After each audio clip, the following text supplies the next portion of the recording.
It is 9 o'clock and good morning, everyone. Welcome to this final seminar or webinar. And it's always sad when a project comes to an end, but that's the way it is. And this webinar will be about a 3-year project about regulating smarter. And I have to say that during these 3 years, things have happened quite fast, and things have, then technology has moved forward, regulation has moved forward. So what we hear from the presentations today might be something that they didn't anticipate in the beginning of their start of this project. We will start the program with a couple of keynotes where we'll kind of set the scene. We will be hearing from abroad, we'll be hearing from other perspectives as well. And we'll then go into the different work packages or findings in the project. And after that, we will have a panel discussions, also to kind of interact and see today's changes from what the findings were in the beginning. We would like you to interact. We would like you to ask questions in the chat. We have allowed some time after each presentation. So if you have some questions, please use the chat. I will ask the questions, and if you would like to ask the question in person, please raise your hand and we will organize and manage that questions and answers as well. We are recording this, so if you don't have time to participate the whole webinar, you can see it afterwards. We will share it on our respective websites. So once again, welcome to you all, and we look forward for today's presentations and discussions. And I will, without much ado, I will just say my name is Jenny Simonsen. I work for ITS Norway. ITS Norway is a member organization for intelligent transport systems. And we are networking, we are starting projects, we've been participating in this project, and we are very much looking forward to this final webinar about REGSMART. Without much ado, I will actually give the word to our first key speaker. It's Louise Reardon from the Birmingham University. And we very much look forward hearing from you, Louise. So the floor is yours. And please share your presentation. And thank you. Okay, good morning, everybody. Thank you very much for having me. I'm delighted to be here as part of this final webinar, hearing about this really innovative and original project. So I'm honoured to be part of this. I'm Louise Reardon. I'm a lecturer in governance and public policy at the University of Birmingham. But I'm joining you today from sunny South Yorkshire in the UK. I've been tasked with sort of setting a little bit of context for today, so apologies if some of the material I cover is known to you already. What I'm going to discuss, my presentation is based off a contribution that myself and Professor Greg Marsden from the University of Leeds developed an edited collection called The Governance of the Smart Mobility Transition. So the insights from this presentation come from that publication. So I just wanted to recognize my collaborators there. So I'm talking a little bit now about the governing of trade-offs in smart mobility and how we think about smart mobility as a kind of window of opportunity for thinking about governance and how we shape this transition going forward. So first off then, what is smart mobility, or what is my understanding of it? Well, very simply, we can describe it as the use of data and technology to transform the way goods and people move around. But I think there are a few key innovations that make it a more fundamental shift than just thinking about the technology necessarily in and of itself. So the first is that this is coupled with a move to electrification. So we can, in doing so, innovate in terms of design and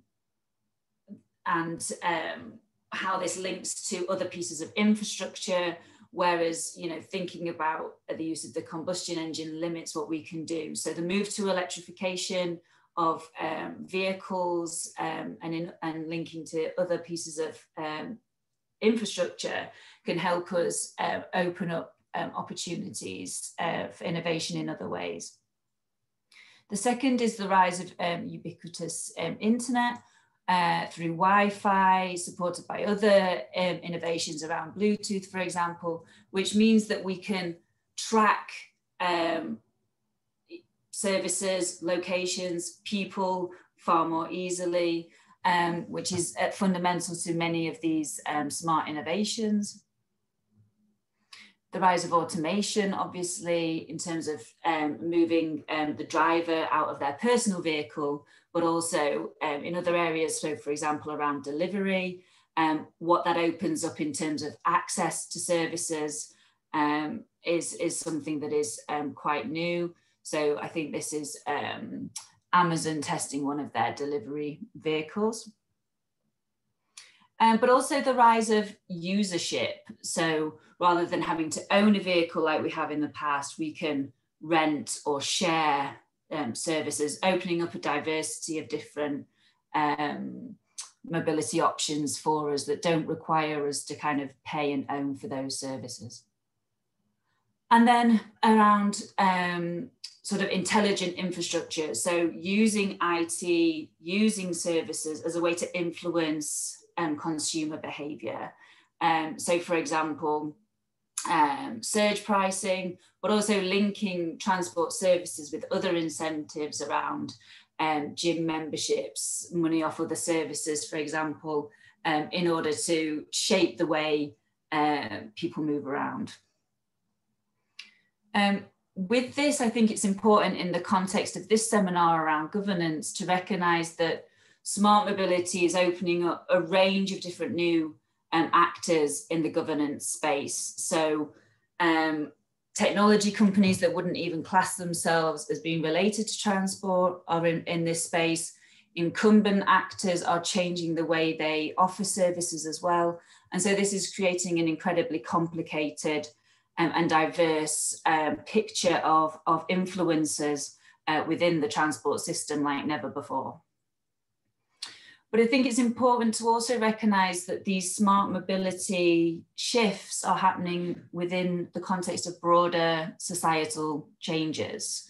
So the rise of online shopping, the rise of working from home, which have obviously both been acutely accelerated during the pandemic, but also norms around health, for example, and healthcare, how we want to track ourselves, how we want to use apps to understand more about ourselves. All of these norms come together around smart mobility as well to aid the shift in this direction.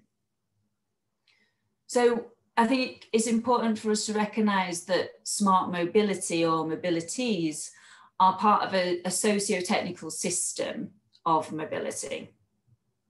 So by that, I mean they're part of a set of connected changes which reinforce each other, but take place in several different areas, such as technology, the economy, institutions, behaviour, culture, ecology, and belief systems. So it's not just the technology, there's a range of other different factors that will influence and be influenced by technology in order to transition to a different, more improved, hopefully, mobility system. So talking then about transition and the sort of benefits of, or potential benefits of smart mobility more broadly, is a move from what Uri famously described as a system of automobility, which we're currently in at the moment, which is preferenced and shaped by primarily ownership and use of the personal car, towards a system of smart mobility, hopefully, which is more diverse and overcomes a lot of the failings of our current mobility system. But just to reiterate that given the different diversities of technologies, be it mobility as a service, be it automation of the personal car, be it delivery systems, be it ride-hailing services, be it e-scooters, will therefore have multiple transitions happening over different contexts. And so really the message of this presentation is that the benefits of smart mobility cannot be assumed, and they need to be reflected on and influenced. So smart mobility is a positive catalyst for change then. Well, as I say, we've currently got a system that everyone knows has lots of failings. We've got problems with congestion, with air pollution, with carbon intensity of our transport systems, with health more generally in society. If we can try and move towards a system that is more preferenced around more active modes that can move us away from the car, make it easier for us to use other technologies, other modes of transport, integrate our system of transport more effectively, then we might be able to overcome some of these challenges.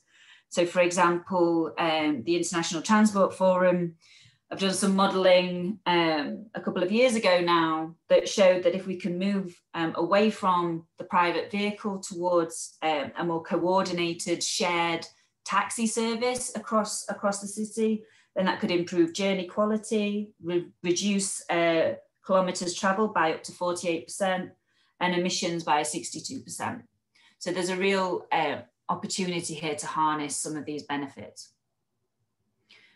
Also, big picture ideas around, move to autonomous vehicles, not having to own a car, being able to just responsibly demand travel rather than own our own vehicles, means we might be able to move from cities and urban areas where we have, car parks to parks, and a more efficient system that will enable a more greening of our infrastructure and a far more better and more livable place to live. However, these kind of assumptions and predictions are based on lots of assumptions about being able to coordinate systems, be able to coordinate modes, to create better integration, also assume in a lot of cases the sharing of mobility, which to date we haven't seen much evidence of, or not much ease of being able to do very, in a very popular way in terms of take up. And so there are lots of questions about the extent to which these benefits can be achieved. So we might end up with a system that actually, in making our innovations, actually reinforces and creates what we call path dependencies of our current system, and just making the challenges of our current system actually more acute, but just with more technology, more different diverse modes, and more actors involved in the system, which make actually some of the challenges that we have far more ingrained and difficult to unpick. So for example, researchers in the University of Kentucky found that traffic in San Francisco has actually increased 62% from 2010 to 2016. They put half of that traffic down to the increase in ride sharing cars in the city. So we need to think about the bigger picture when we think about what we allow or not in our towns and cities. So there's been lots of hype around smart innovations and smart technologies. So in the UK, for example, we've had lots of talk about having autonomous vehicles on our roads by 2021. I'm not seeing lots of those as I look out of the window this morning. The latest is we're going to have assisted technologies to help regulate our speed.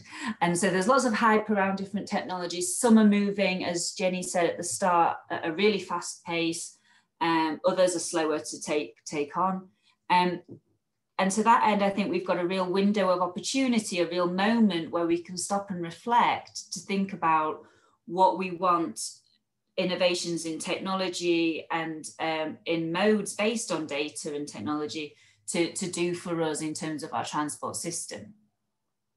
So the first thing to recognize is there will be winners and losers with innovation in this space, just like any innovations. So our current transport system is inequitable. We need to recognize that more, I think, than we do. But that inevitably then there will be inequities in how new innovations are implemented. So yes, there's the potential to improve health, reduce congestion, but also we need to think about what some of the motivations are for people working and developing in this space. So a lot of the smart innovation is based around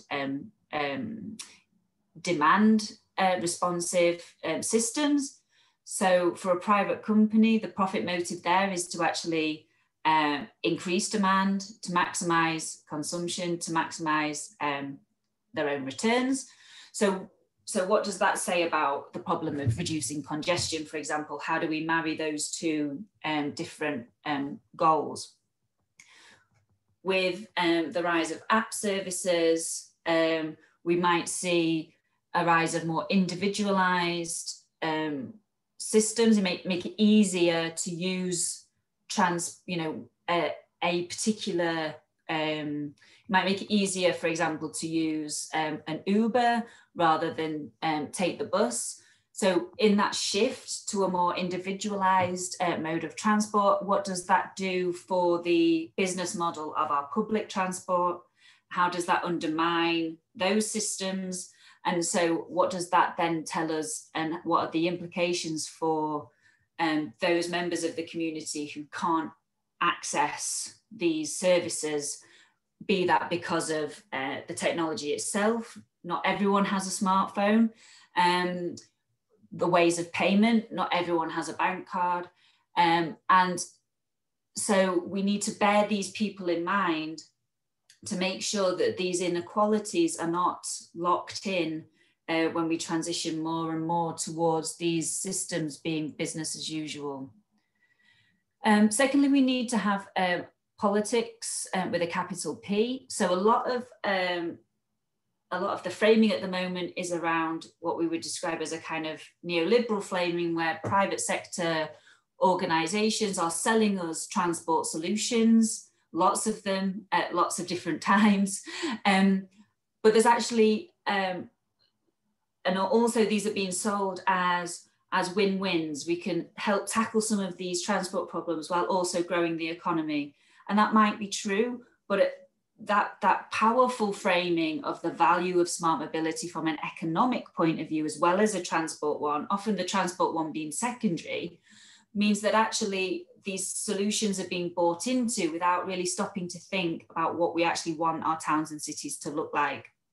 There's limited engagement with the public, even in experimentation and sort of lab settings, which means that there's limited learning about the social acceptability of these technologies and the implications of these for other societal norms. So we need deliberation to decide what we want in our towns and cities. So as Diane Davis says, we should be asking citizens and their governing authorities to think about the kind of city they want to live in, and then adopt or advocate for the mobility systems most likely to lead us there. We should not succumb to technological determinism and let our future cities be the aggregated product of a series of random innovations in the IT industry, appealing as they might first appear. So these two, the first 2 points there around there being winners and losers and about us needing politics with a capital P really speak to the importance of governance of smart mobility, which Klaus will come on to discuss in a moment. But on top of that, we need to recognise, as I mentioned earlier, that there's a growing complexity and diversity of mobility actors and relationships, and with that growing power asymmetries that need to be borne in mind.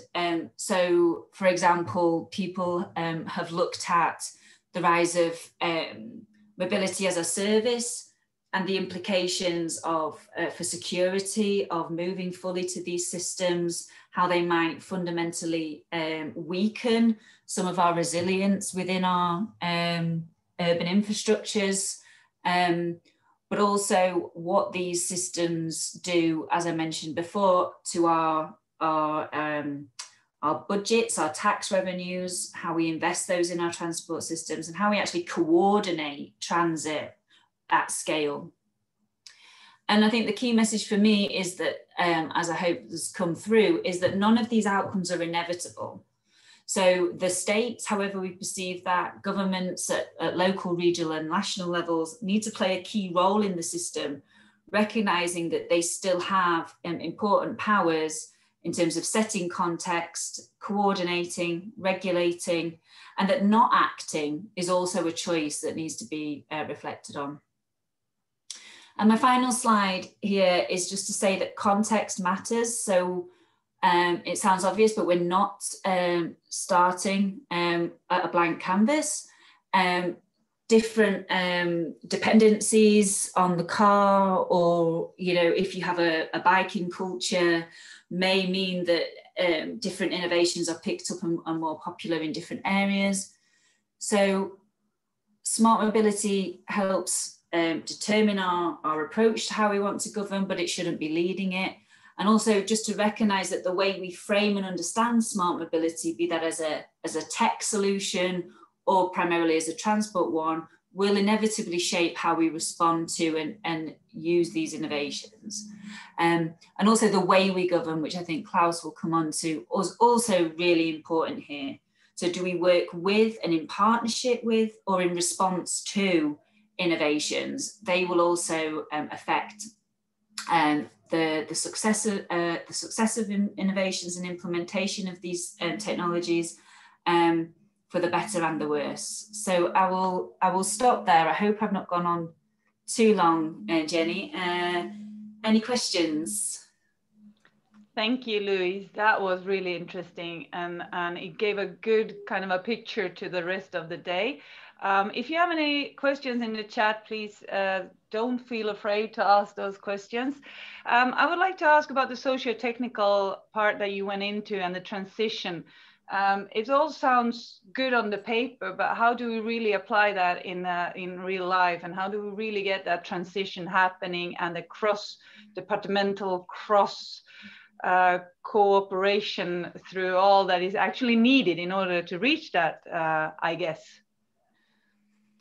Good question. It is, I guess, a very academic concept. And then when you actually try and think about what that means in reality, it's all very opaque.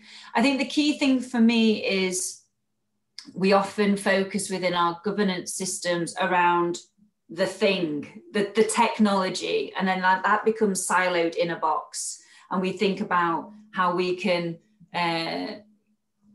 how we're, sold a solution to a particular problem. We need to actually recognize and deliberate across systems. So recognize that, a particular, for example, the implementation of, say, a mobility as a service platform might actually have implications that the social welfare team might need to think about, but it's not on their radar because they don't focus on transport or they don't focus on technology. So for me, it's more about actually trying to get more deliberation in thinking about these things, that are recognizing that these might be labeled as transport or technology solutions, but they're actually have far broader societal implications that everyone needs to take into account. So that's a very rambly answer. But I think it's about opening the conversation at this point, not narrowing it down. And I think the conversation at the moment is quite narrow. I think most of us can agree on that.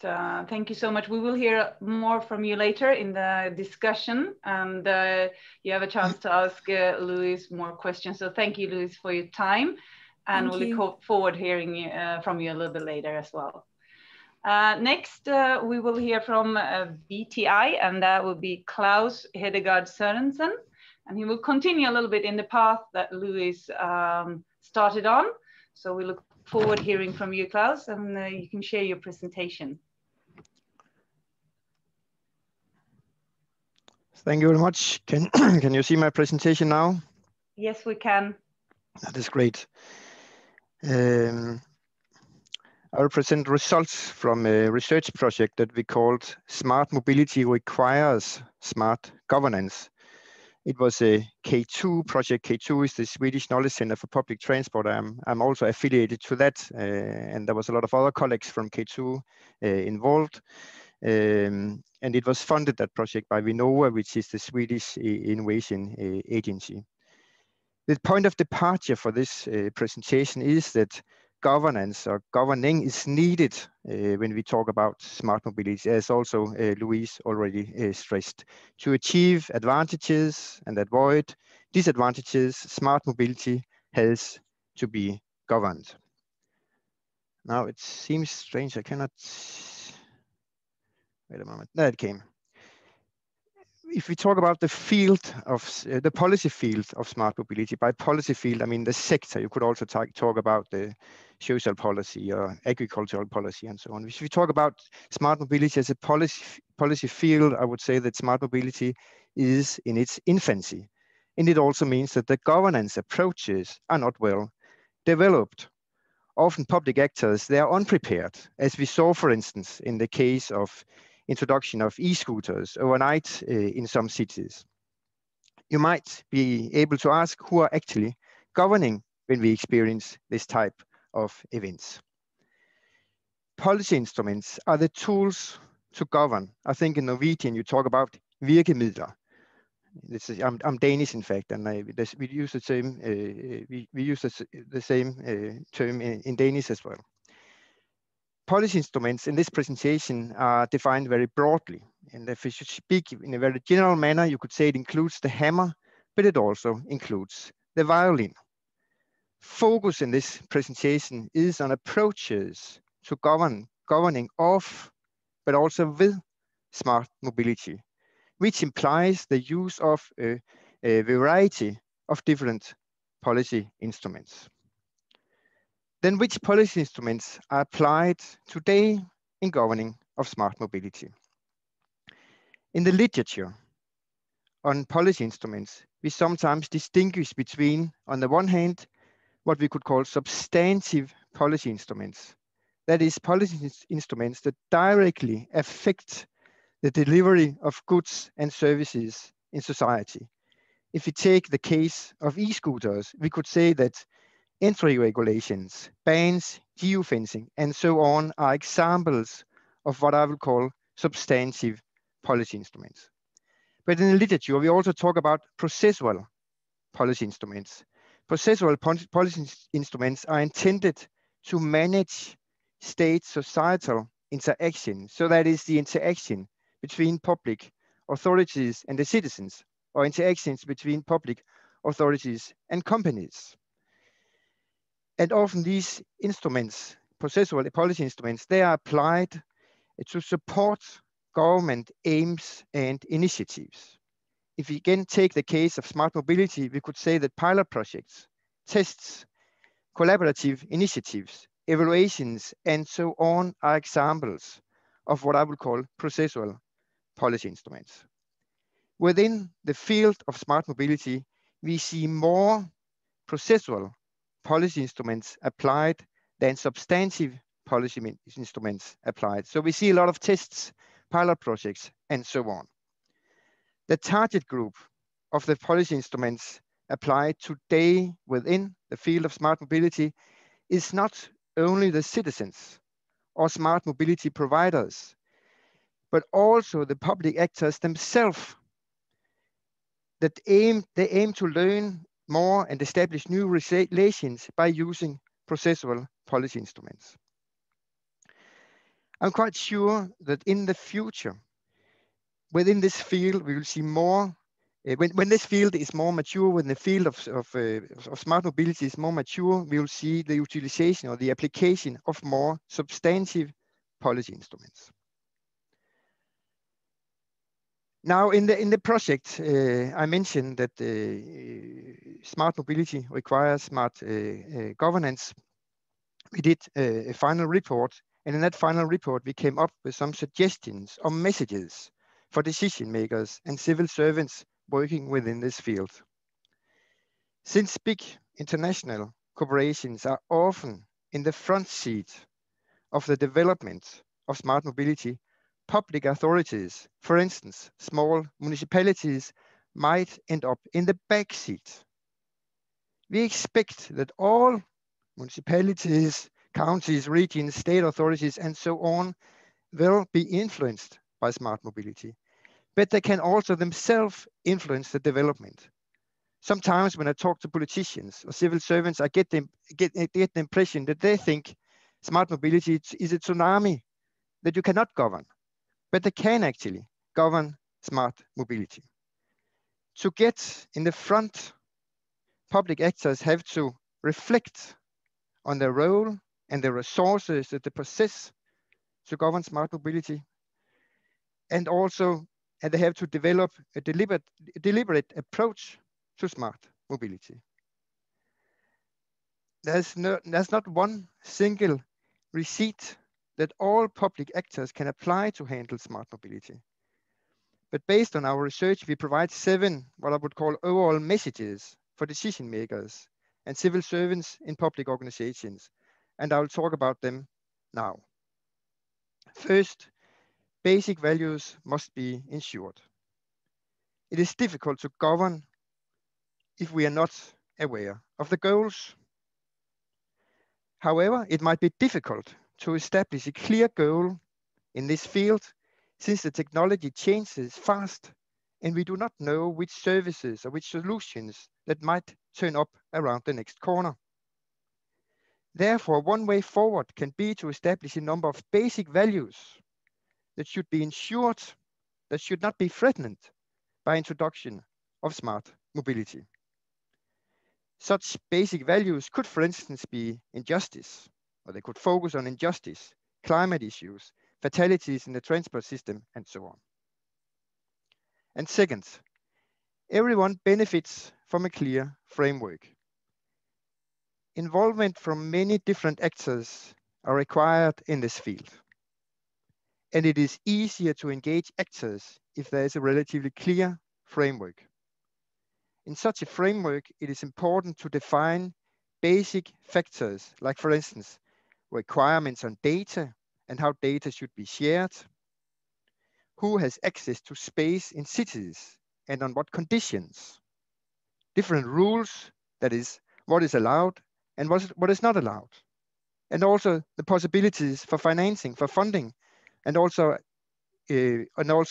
information and what is the case regarding taxes and fees. And third, real progress requires collaboration.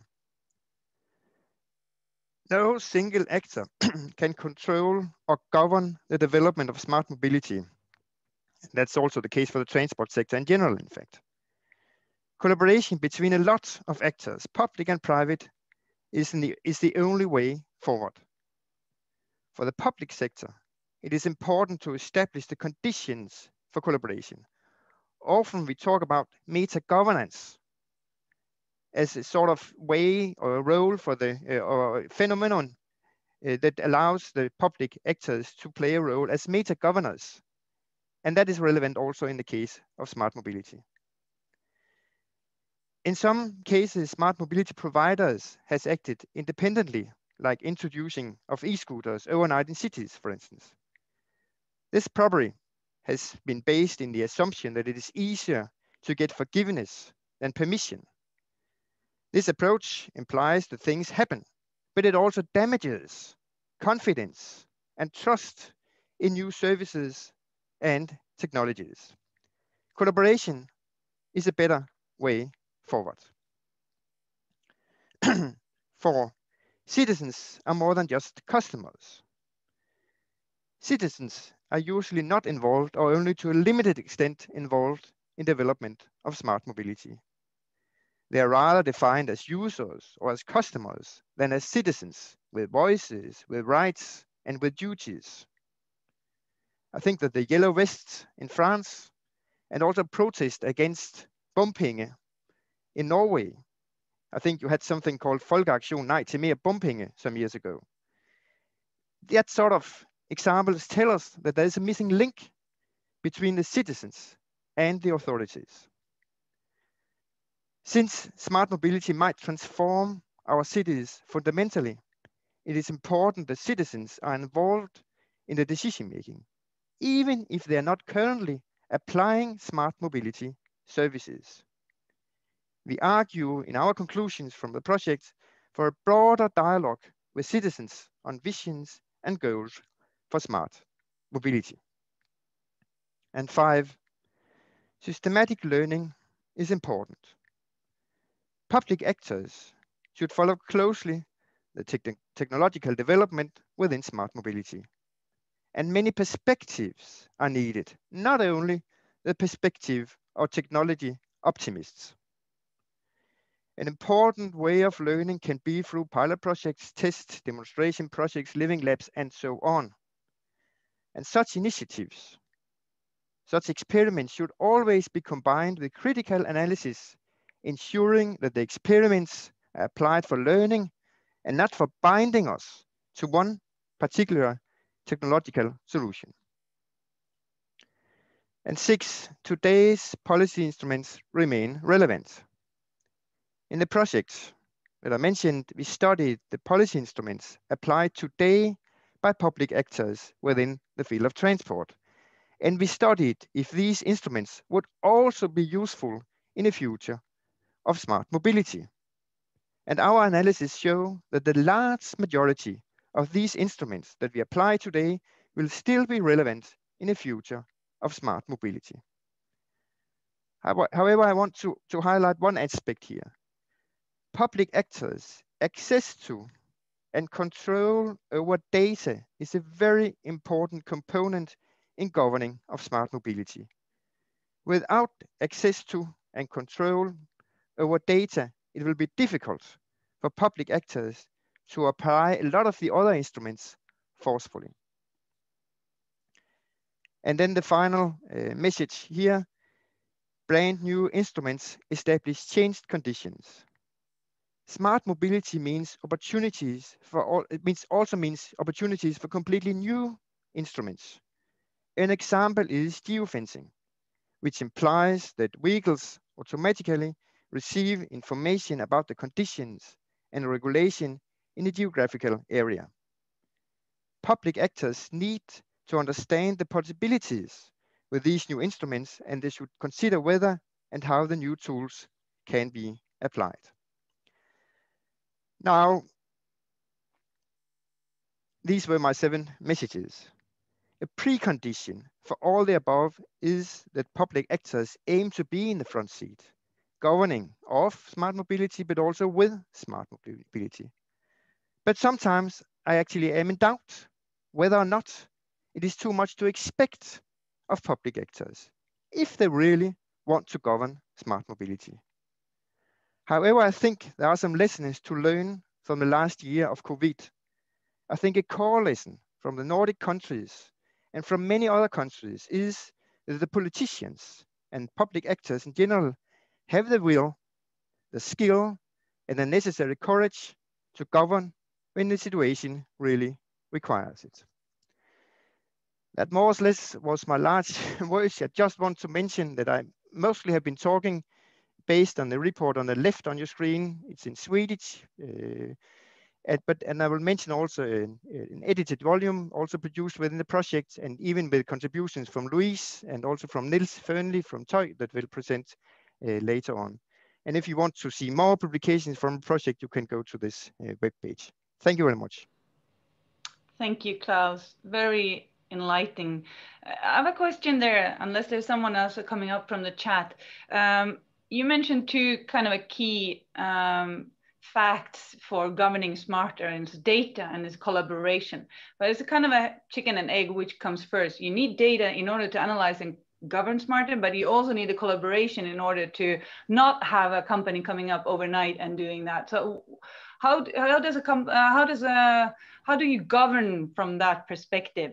And as you said, it maybe seemed overwhelming. I mean, we need testing, we need everything, but where does the government start? I think I wouldn't say it's just a question of other data or collaboration. There's a lot of aspects. I mean, a part of governance also is the pilot projects and all that stuff. So I just think what public authorities should consider is their resources and what they aim to achieve by smart mobility. That is actually the core message here. That the public actors, they should consider what do they aim for, and what resources do they have, and then make an approach based on that.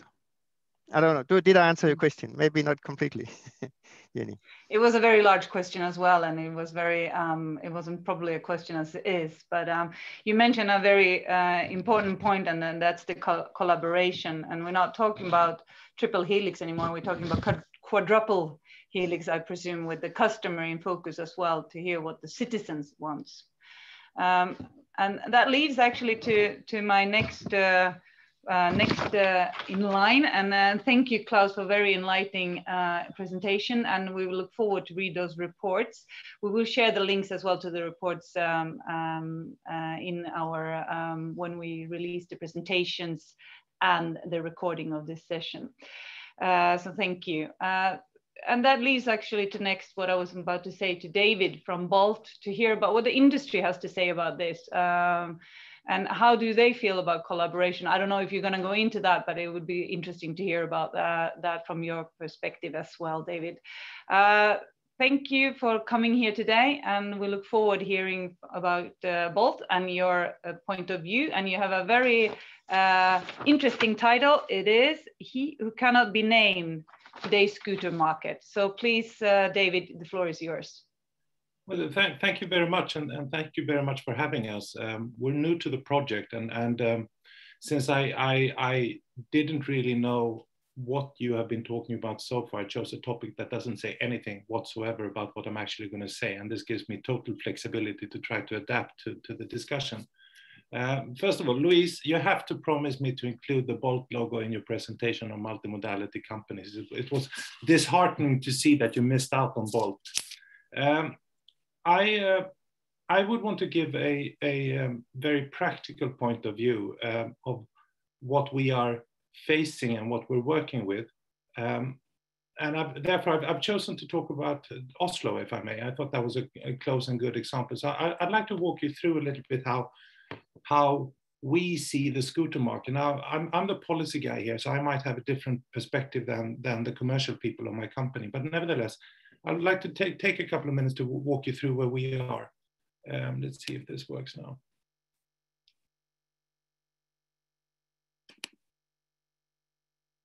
I hope you all can see my screen now. You can see your screen with slides, and I guess you're gonna do it in... Yes. I hope you have the first slide now. Yep, and we see your slides on the left as well, but that's okay, I guess. Well, that's a sort of spoiler alert. First, a little bit about Bolt. I realize I need to tell you about us. We're an Estonian company. We've been around since 2013. The two founder brothers are still around. I have a CEO who's 27 years, which makes me basically double the age of him, and that's very interesting on a personal level. We are competing with quite a lot of companies. I've added some of the logos from the ones we're competing with, but also we are a transformative company, so we are competing a lot with the old economy also, and with all due respect, I think they're represented with a small picture on the down right left side of the slide. We have at the moment 4 verticals. We provide ride hailing, in which we traditionally compete with the taxi companies and also with the Uber and the Lyfts of the world. We do rentals, which is in our world scooters and e-bikes at the moment. We do food delivery, and as of, I think it was yesterday, we're also now providing carpooling or car rentals, and we're doing this in a pilot project in Estonia. So we are at a difference to some of our competitors are focusing very narrowly on one vertical. We are spreading quite broadly across several verticals, and we're doing this, and I'll come back to that. We're doing that from one app, and there's a very, very important point around that, which I'll come back to. Oslo, the man whose name we do not mention.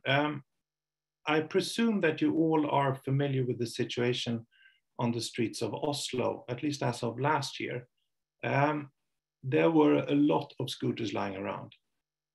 We estimated that there were around 14,000 e-scooters in just Oslo 2020. And indications this year leads us to expect around 20,000 scooters and a little bit more than that even in Oslo. And if you were to calculate scooters per capita or whatever you would want, then that would put Oslo firmly in the leader seat as the scooter capital of the world. Now, I'm not sure this is actually a title the citizens of Oslo want. Then the question is, okay, why are there so many scooters in Oslo? And I think there are several reasons to why there are many scooters. And these, at least when I think about this, I think they're very important to understand because they are driving micromobility and rentals, but I think they might also have a wider bearing than that. And again, I apologize for this not being an academic presentation. This is more out of our practical experience. I mean, if you look at it, there's a quite clear economy of scale, and there's also a margin cost argument here. It doesn't really cost that much to push out 7,000 rather than 3,000 scooters on the street. Furthermore, I'm not saying that the scooter market is like Hotel California. I think you can check in, but you can also leave. But there is a certain amount of truth in that adding an app in your phone requires that you add credit details, etc. And there's a certain hurdle. So I think that raises a barrier to churn, which does actually matter. Thirdly, we are very quickly moving in on the customer side into subscription plans. And we're also moving very quickly into a situation where scooter companies will have agreements with employers who will provide scooters for their employees during workday. And all of those factors and commercial settings will have a lock-in effect. And that means that this is really a race for all scooter operators to, as quickly as possible, attain so many downloaded apps and so many customers with the hope that they're going to be loyal. Then finally, I think the value of a company is related to the number of users, and we are moving, I think, into a very sort of Darwinistic market situation where consolidation is around the corner. So this again pushes all of the scooters operators to move very, very quickly forward. Now, on the other side, a fair question is, why do cities need e-scooters at all? And why do citizens need e-scooters? And I think there's three possible answers to that. First of all, the city's problems of congestion needs to be solved. And again, not with any sort of attempt of sounding academic. Micromobility is one way of solving congestions.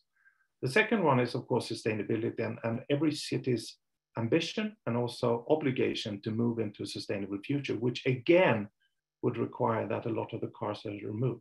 And then thirdly, we as citizens, our increasing need for mobility and ease of mobility, all of those three factors, I think, to boil down to a situation where scooters actually are needed and scooters will be needed. And not only scooters, but maybe more modes of transport than that. Now, why, and rather how, should the cities go about approaching these micromobility vehicles that are coming? I think it goes back to why and the purposes for allowing scooters on the streets. And I think there's a couple of them here. I've spoken about the need to lessen the numbers of cars. Yes, we need to lessen the cars. Then the question is, okay, how do we make that happen? The simple answer is we need to get people to switch from cars to other modes of transport. I have a lot of respect for public transportation, and I'm fully aware that I'm not mentioning their name at all in this presentation, but they are, of course, one of the alternatives as well, besides micromobility. But I think key in actually getting people to switch over to other means of transportation is affordability. And e-scooters are affordable, they're cheap. So that's very important. The other one is that there must be good alternatives available. I'm speaking primarily about e-scooters here, but I think as we move on, we will see a diversified demand modes of transportation, there will always be a need for this sort of quick, available, super urban transportation with these e-scooters. But I think we will see a development where e-bikes maybe not are used to that extent in the very city center around Akersbrygge, but well as a mode for commuting into the very urban cities. We can see that taxis, or ride-hailing as we would call them, is a very good complement to that, not only in terms of bad weather, but also for longer distances. And we've had a long discussion in Oslo around whether or not young people in Norway should be allowed or are capable of using scooters on Friday and Saturday evenings. Well, that is a perfect example of when taxis is a good alternative. Carpooling, car sharing for the longer hauls, and maybe the intra-city hauls as well. And then, I mean, we're not talking about this, but let's not forget walking. It is actually a mode of transportation that I don't think we've found a way to monetize it yet, but it needs to be around there. All of these factors boil down to a situation where cities need to promote the transition from cars over to this. I think affordability is something that cities actually can put emphasis on in the inevitable licensing procedures we're moving into. Securing the variety of alternatives, and another thing a regulation and a city actually can have a role in pursuing. Thirdly, multimodality, the switch in between them. Now, I'm not totally convinced that the MaaS concept as developed will have success due to purely commercial reasons and due to the fact that data is a valuable asset that maybe won't be shared in the way that many MaaS concepts are designed. But then the final thing, the nudging part, city needs to find and identify the key to nudge people to do the switch. Now, nudging is not the whip, and maybe it's not incentivizing, it's something else. And this is actually quite core, I think, in terms of trying to understand how will the market develop and who will be successful, because the nudging is there. We've pushed a couple of pilots in trying to understand the power of nudging. In cities where we have both ride-hailing and scooters, Gothenburg is one of them, Tallinn is another one. We have tried to test with when a user would order a taxi for a shorter ride, we have actually suggested to that user that, why don't you take a scooter instead? Advise them whether a scooter is standing, advise them with the price of it, and also advise them with the effect it would have on sustainability. And we can see it differs a little bit between cities, but between 8 and 11% of all of those who have been targeted with this suggestion actually follow it. And that is the kind of nudging that is available for us since we're working with the one app. Now imagine that the capability we would have if we could nudge between e-scooters, e-bikes, taxis, and carpooling. We suddenly might be sitting on the key to actually solving the big problem. How do we not only provide the affordable options to facilitate the shift, but also how do we make it happen? This is where we are now. Now, going back to the situation in Oslo, the question that needs to be asked and isn't asked, because if you listen to the debates, it's all about parking rules and parking morale, and I think that's the Voldemort in the room. It isn't parking, it's the number of scooters. So the question is, okay, how many scooters are really needed? Now, I think, first of all, we need a cap. I think the situation with 20,000 scooters in Oslo the summer of 2021 will be close to mayhem, and I think we will probably, I'll have to spend a lot of time talking about this, and I'm not looking forward to it, but a cap is needed. Now, what that cap is, that's a difficult one, because what is the suitable number of scooters per capita if we were to use that way of calculating? Is it like 30,000 or is it 50,000? Who can answer this? I mean, the difference between the topography, it depends on demography, it depends on competition, et cetera, et cetera. And I think the only way to move forward to this is to use data and to have a way of measuring what is the right amount of scooters, where do they need to be, and when do they need to be? And I was very happy to see the city of Bergen's attempt of trying to use data as a foundation for charging fees to us operators. I am disheartened that the project doesn't really seem to deliver what we hoped it would be. But I think it was a step in the right direction. So the question in our world to how many scooters really are needed, it needs to be based on data, but there needs to be a cap. The second question when it comes to smart regulation is, okay, how many operators are needed? For those of you who are following Norwegian press, one of our dear competitors have suggested that there should be one license, one operator. I think that would be a very bad mistake. Oslo is today a 7-player market. It varies a little bit back and forth. Somebody leaves, somebody's come back. But it's quite clear to me that the number of operators creates competition. And whenever there has been a political debate, or if there has been an accident, or if there's been anything others identified as a problem, the operators race to find a solution to it. And this, to me, is very clear evidence that we need more than one operator. Whether or not that's 3 or if it's 4, I don't know. But it's very clear that we would rather have more operators than more scooters. And I think the Norwegian Competition Authority has recently involved itself in this discussion in Bergen and in other cities. And I think they have a central role in assisting the city of Oslo in defining, okay, how do you foster proper competition? Because monopoly will not be good for the citizens of Oslo. And then back to our dear, and of course I'm speaking as a matter of my own case here, but I think, how does a city foster multimodality? Because we see that we need the affordability, we need the sustainability, we need the mobility, and we need the possibility to nudge operators. Now, in my book, there's no other way to do this than to have multimodal players. And then the question, okay, what can the city do to promote multimodality? To hold a tender for just scooters, and then followed by a tender for just e-bikes, and then followed by a tender for just whatever other mode it might be.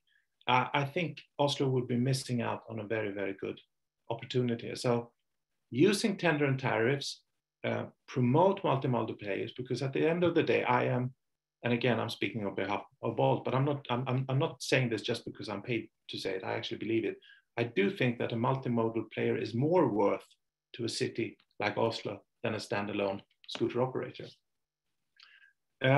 This was my sort of very practical perspective on the Oslo case, and where I think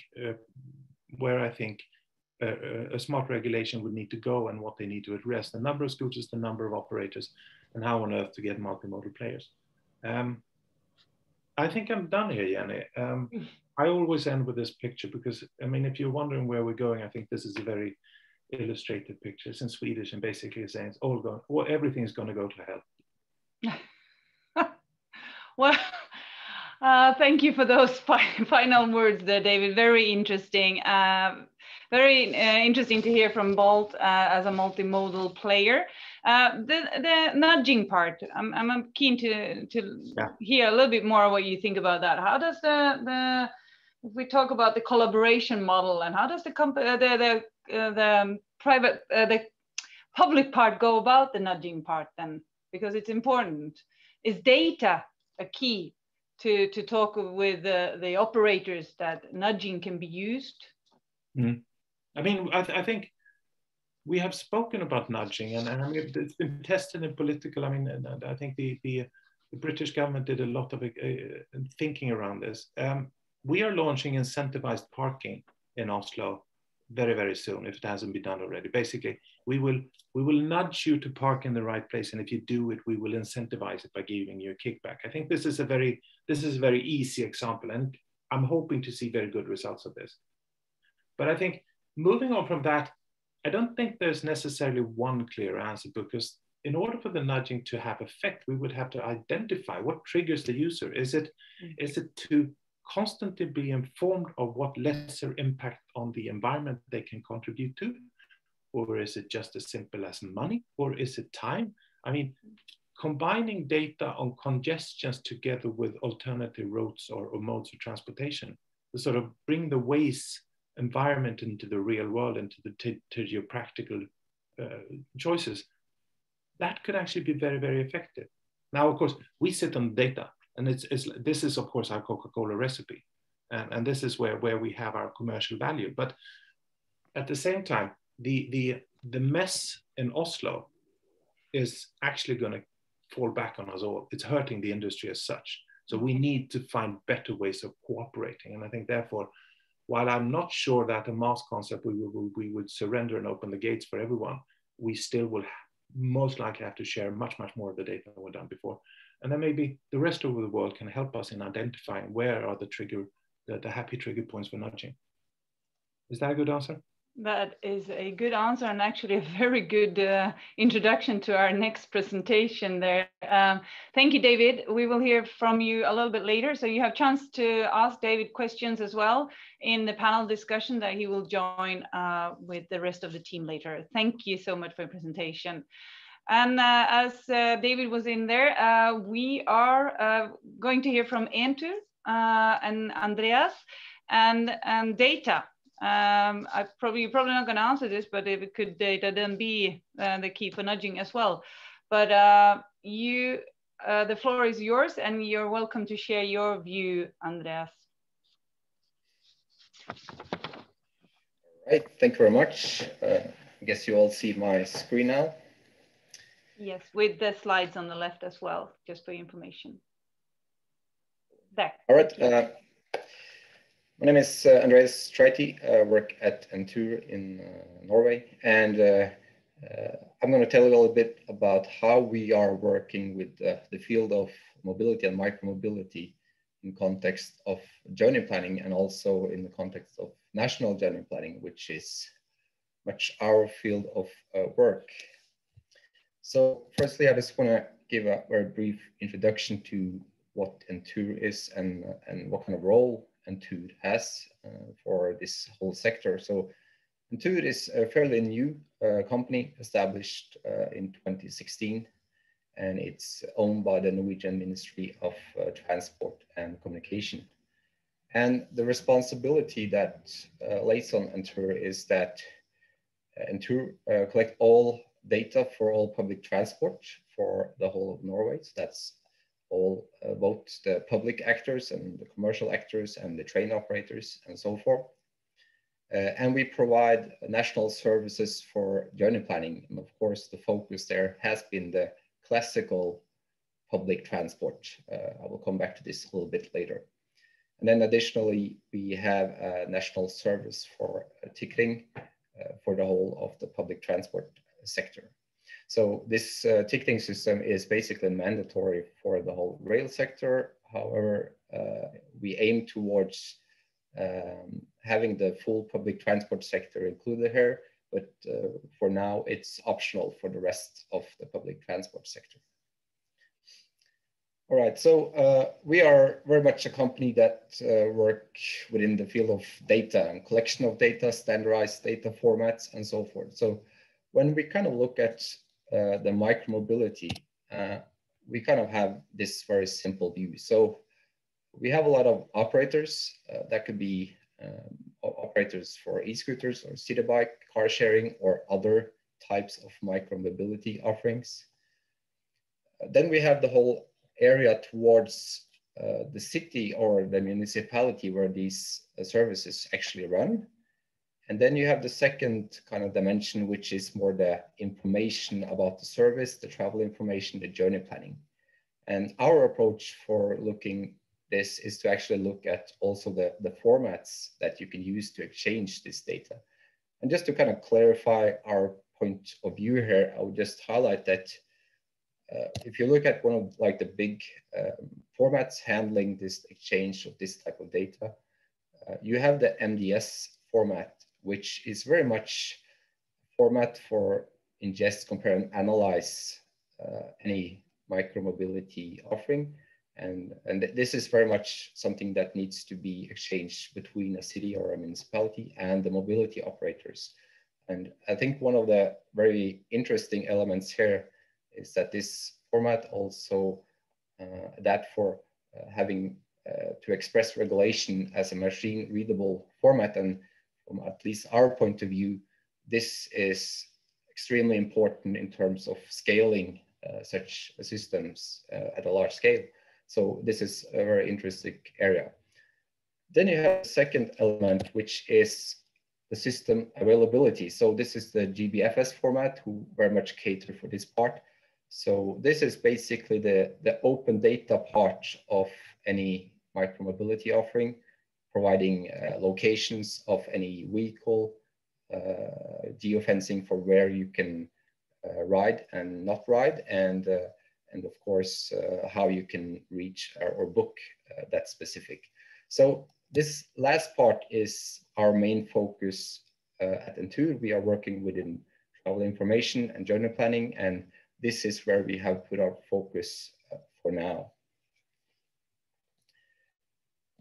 So in Entur, we have been working with journey planning for quite some years now, and we, as I mentioned, we have been very focused on the classical public transport. So as of now, we have a full overview of all public transport in Norway in our system. So we have a system for maintaining all the stops throughout the whole of Norway. We collect all the timetables for any public transport service in Norway. And we also integrate all the real-time feeds to give you updates to any of your trips or deviation messages and so forth. And all this data is integrated in our Journey Planner engine. And that engine is, again, providing an open API, which is basically open for anyone in Norway to use for their journey planning services. Right now, this has been quite a successful system. And if you're using any of the major journey planning apps in Norway today, both the regional ones, but also the train operators apps, they are most likely using our journey planning system as a backend for their systems. So one of the reasons I believe we have been quite successful with this is that we have worked very systematic for having standardized formats and having the right regulation in place to be able to make sure we can exchange and receive this data. And this has kind of solved very much of the problem of doing journey planning across the whole of Norway, because it's all aggregated at one point. But it still doesn't solve all the problems, because even though we have kind of connected the public transport system all together, there's a lot of things happening, especially when you look at the first and last mile aspect of a public transport network. And we need to make sure it's more attractive for any user to use the public transport sector. And then the big question is, how do we do this? And this is, from our point of view, where a lot of the area of micromobility and those types of new systems come in. So we have been working a lot with basically Add Mobility, which should kind of cater and help these aspects. So we have been working in creating what we have just called a mobility hub, where we connect and connect all the different mobility operators and exchange data with them. And we are using the GBFS, specifically version 2.2, because this is the latest version, which also account for different types of vehicles. And this way we can standardize the way we receive this data. And this, as I mentioned, I think is one of the key elements of actually being able to scale such a system, that we need to have standardized ways of doing this. So we connect and gather all the system, we aggregate all the data, and then we make the data available fully aggregated. So this is both APIs for typically showing any of these offerings on a map. So if you want to see if what are the available city bikes or e-scooters just around where I'm standing right now, we have APIs for that. But I think one of the more interesting parts here is that when we have standardized collection of data, we can also feed this directly into our journey planning. And now all the journey planning systems and all the journey planning apps have the ability to add micromobility services in a full trip plan, including the transport network. And that way we kind of connect the public transport network and the mobility sector. And we really believe that this is one of the ways we need to work going forward to make sure that the system becomes so attractive that it actually can compete with the car, which is a lot our long-term goal here. And I think we have also been touched on this earlier today. All right, so as of now, these are the different parties we have integrated into our mobility hub. And this is just a simple use case showing how we show e-scooters in the Entur journey planner. But I think the most important part here is that all this data that we collect is aggregated and made available. So basically everyone who are wanting to show an aggregated view of possible services for the travel can use these services.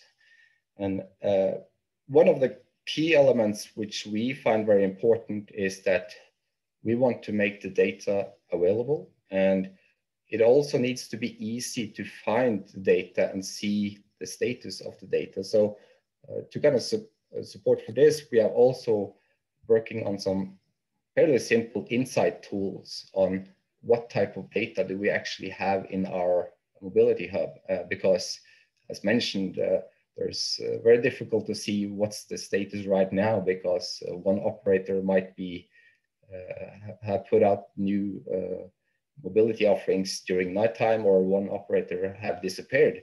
So we need to have like a full overview, and we have created a simple map just to kind of give you an insight in what type of data do we actually have. So this is something we are continuously working with, and I think like to sum it up, we are basically working towards having all mobility services integrating in our system, so it's all available at one place, and we believe this is an important role that Entur can play. And I also think that one of the things we need to have in place to manage this and to actually be able to have enforcement and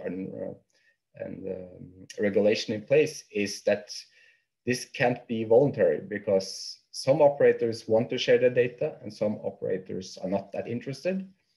So this is a key element to be able to reach this goal. And I just want to point out that this is definitely something that is work in progress. And just now in March, the latest regulation for multimodal travel information services were actually released. So moving forward, to be able to share your availability data is not something you can choose. It's actually will be a requirement, and that's something we really encourage and we believe is an important factor for being successful in such an aggregating of all the data in Norway. So this is very much our field of work, and I'm happy to answer any questions. And if you are an operator or someone who wants to talk to us, feel free to contact us, and we are very interested to hear your point of view. Excellent. Thank you, Andreas. Can operators also be nudged towards sharing their data in a more proactive way instead of having that regulated? Well, we have been working with collecting all public transport data for quite a few years, which are very organized, and we still find that it's very difficult to reach the full level of actually having all data aggregated without some kind of regulation, because it will introduce a cost to the operators to be able to standardized exchange their data, and if they can choose, some parties will always choose not to. And that's kind of our point, that we don't really look at regulation as something we want to have. The more regulation, the better, but we need some level of regulation that require sharing of basic data for their systems. Yes, that's our point of view here. That's good. I presume that both David and Louis have some thoughts about that as well, but we will take that up in the panel discussion at the end, which we're obviously highlighting here to be very exciting with a lot of interesting topics, which it is. So thank you so much, Andreas, for that presentation. We will move on to Nils, from TÖI, who will also talk about the program, the REGSMART program that has taken place, and also about the outline, and shortly give an introduction to that. We will also hear from him in his work package later on in the program, but we will start with that. And after Nils, we will have a short break. So Nils, welcome, and please share your presentation. Thank you. Thank you very much. I hope you all see my presentation now. We do, yes. Thank you. Yeah, so I'll present the REGSMART project. And after the break, after my talk, we will get some more tasters from what we have done in the project, but this is an overall presentation of the project. So as we now are all aware of, new technologies can disrupt existing market structures. And innovations such as autonomous vehicles, e-scooter, mobility as a service, are being rolled out and tested across the world. And as Louise mentioned, this might promise a wonderful future where our problems are solved, but there's also a risk that, that it causes more trouble and that it doesn't deliver benefit to society as promised. So that's the background for the project, where we look at opportunities, but also challenges and dilemmas in a transition of mobility. The work and the project was very much inspired by an article by Ian Doherty and colleagues, The Governance of Smart Mobility. And they argue that the smart mobility transition involves some profound changes. I mentioned 4 here. The first change is that we go from ownership to usership, meaning that instead of owning your own vehicle, you purchase the mobility service you need at the time in that future scenario. A next profound change in the smart mobility transition is that we go from the traditional division of responsibilities between government agencies, and private companies and users, to a commoditization of journeys, where everything happens in different markets. And next we go from silo thinking and modal-centric systems to user-centric systems. So instead of focusing on modes, we now focus on mobility systems as a whole. And the boundaries between modes also becomes blurred. For example, what is public transport? Is it ride hailing? Is it e-scooters? Is it mobility on demand? And the fourth change is that we use the system, we move from a system we move to a system where people and users are not only receiving information and services, they also feed in services, information, and data to the system. For example, if you use your car for rental when you're at work, or when you produce lots of data about your travel habits into the system. So how can national and local government prepare and plan for an effective and sustainable mobility system in the area of smart mobility? That is the overall question we asked in our project. So we want to reap all benefits, and we ought to avoid all the troubles we see lurking. The project is organized into work packages. We have three work packages at the middle here. The first one, sustainable data policies, look at privacy issues, GDPR, data security, ownership of data, and it will be presented by Alexander later on today. Then there is a work package on regulating the smart mobility market, which is focused on e-scooter regulation, where I will give a presentation later on. And that's also striking the balance between letting innovation happen and safeguarding societal goals. And the governance of smart mobility, we have asked how legal and regulatory frameworks,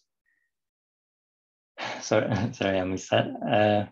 We ask how public transport authorities consider their roles and strategies in relation to the smart mobility transition. And we frame the project as a responsible research project. So we have focused and worked hard to let citizens and stakeholders be involved in how we define our project, our research questions. And they have been involved in creating and assessing scenarios which feed into the work we've done. And finally, there is a comparative aspect of the project as we compare Norwegian cases with experiences from Sweden and Finland.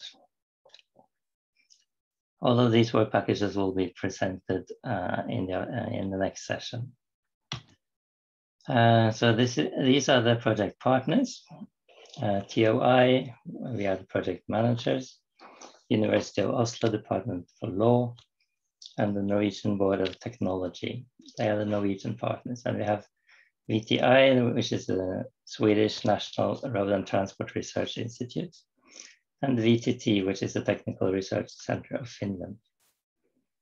And then we have two network partners, Public Transport Norway and ITS Norway in the project. And everything is sponsored by the Research Council of Norway. Here is a list of output from the project.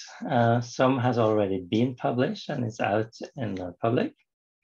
And there's a lot forthcoming because this is the last year of the project and we have a lot of work which is in the making and about to be published. When you receive a copy of the presentation after this seminar, you will be provided with links to these outputs.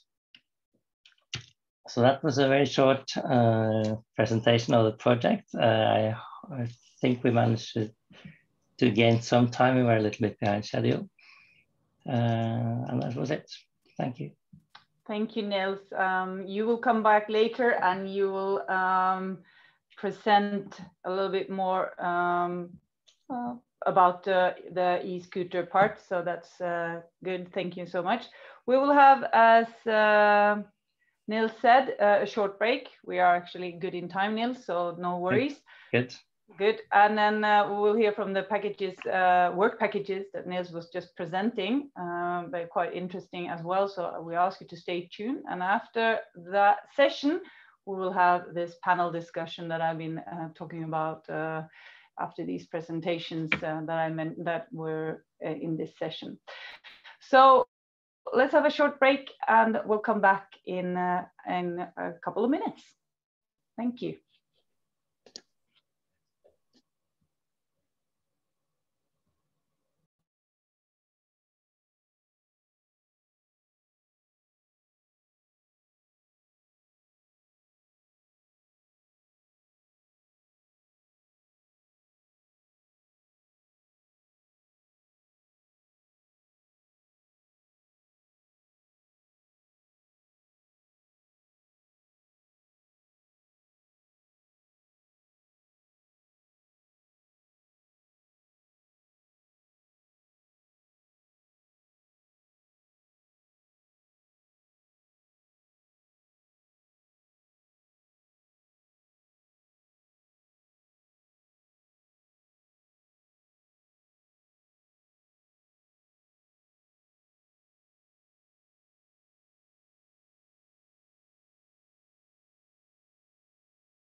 Thank you so much for pointing out that I was muted.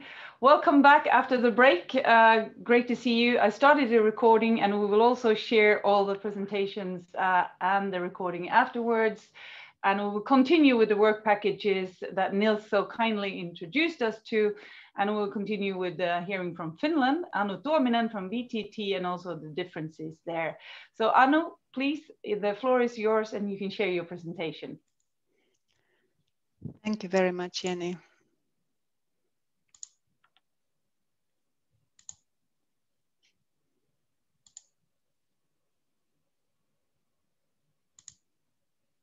Thank you.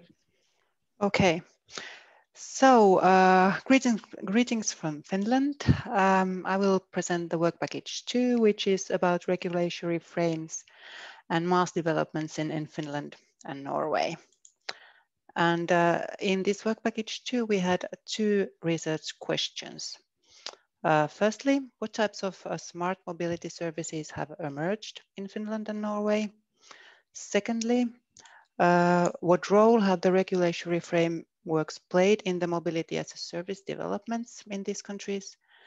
And thirdly, what can local and national governments learn from these experiences? My presentation will focus on the questions 2 and 3, but just to give you a glimpse on the topics that we dealt in regards question 1.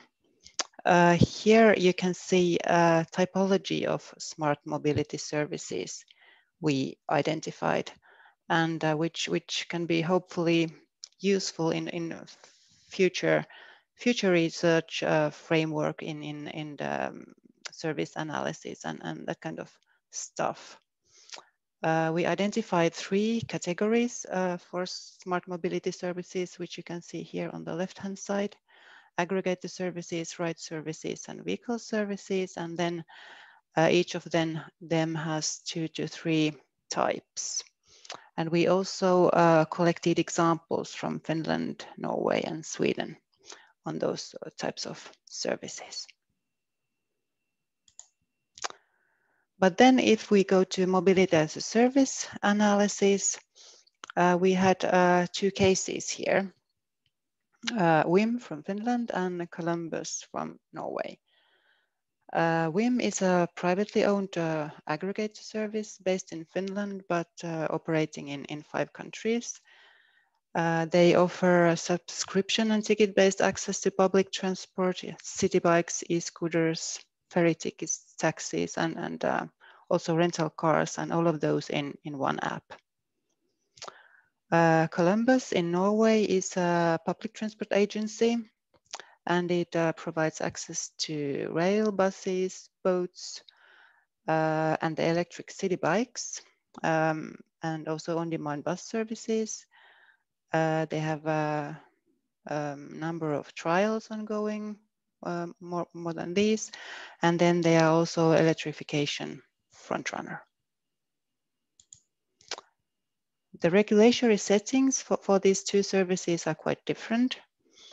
In Finland, we have the quite recently adopted Act on Transport Services, which presents harmonized regulation across modes and focuses on data sharing and interoperability of different systems. It also aims to promote free competition and lower the threshold for market entry. In the Norway, the regulatory setting is more traditional. It's a sectoral approach, which different acts for the modes and some supplementary regulations. But also in Norway, there's a data sharing obligations to the National Travel Information Agency, as we just heard in the previous presentation. So what we did in work package 2 is that we reflected the activities of these 2 mobility as a service operators against these challenges of smart mobility presented here and identified by Doherty and his colleagues.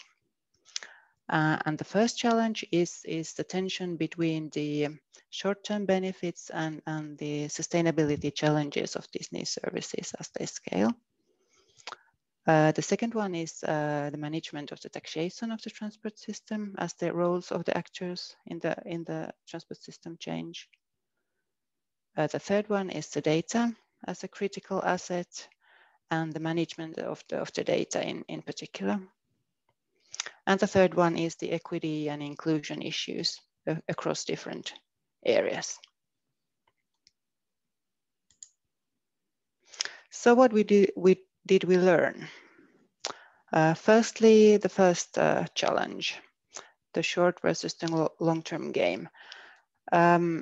We recognized the tension between the short-run benefits and the longer sustainability goals, but in these both cases, but in relation to mobility as a service, that the issue is not so straightforward since it is still quite unclear how mobility as a service offerings as such influence the provision of physical transport services, as most of the providers they do not offer the services themselves, especially if they are private companies.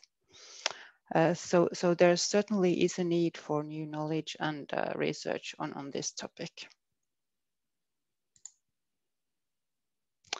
Secondly, about the data, we identified several critical issues that need to be taken care of when offering mobility as a service activities, and then some of these have been mentioned already today. The first one is the standards and interoperability, which relates equally to data interfaces systems. They are of most importance. Then the flexibility with regard to implementation of different operator services and cooperation of organizations working together in delivering the services. Public authorities are the key bodies overseeing this transition, and their communication and supervision of the new requirements and market situation to other stakeholders, that is really, really important. About the business models and equity issues, it seems that in Finland, the market entrants have been mostly private companies, and in Norway, they have been PTAs. And it seems that the PTA approach reduces the scope for private initiatives. Unfortunately, both of these approaches share the challenges related to the equity in terms of regional and socioeconomic accessibility, and also as regards the digital competencies of the population. So to conclude, the regulatory frameworks do have an impact on the dynamics of the mobility markets.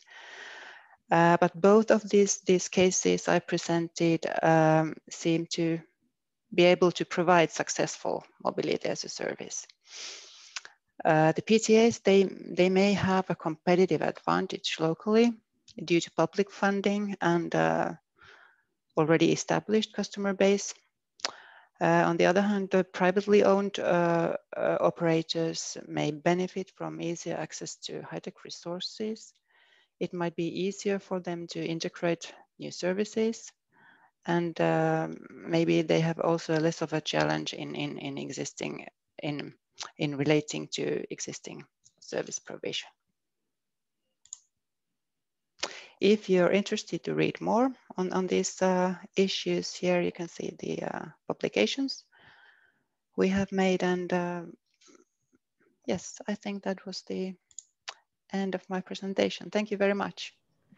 Thank you so much, Anu. And again, to all the listeners, if you have questions to the presentations or to anything else you want to ask, please use the chat.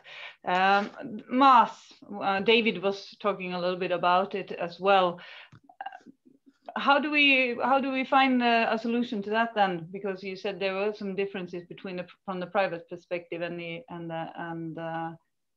the public perspective. Did you look at any solutions? No, not. We didn't try to find a particularly or to find out which one would be the better solution. But as I said in my presentation, there are pros and cons in each of the approaches. But the market situation seems to be a bit different depending on whether the MOS providers are public or private companies. But yes, both of them seem to have a possibility to provide a nice offering. Did you look at the collaboration in your work package and the impact that has both on data and on mobility as a service? Yes, we did look at it a bit, on the collaboration on, for example, on the how in the regulational system the collaboration works, but very briefly. Okay. Excellent. Thank you so much. The presentations are and the reports, as you mentioned, the links are there, and they will be shared later on as well. So thank you so much for your time, Anu. Joachim from Teknologirådet is up next. So welcome, Joachim, and you can share the presentation. So the floor is yours. Thank you. Yes, I'll try to share the presentation. Let's see.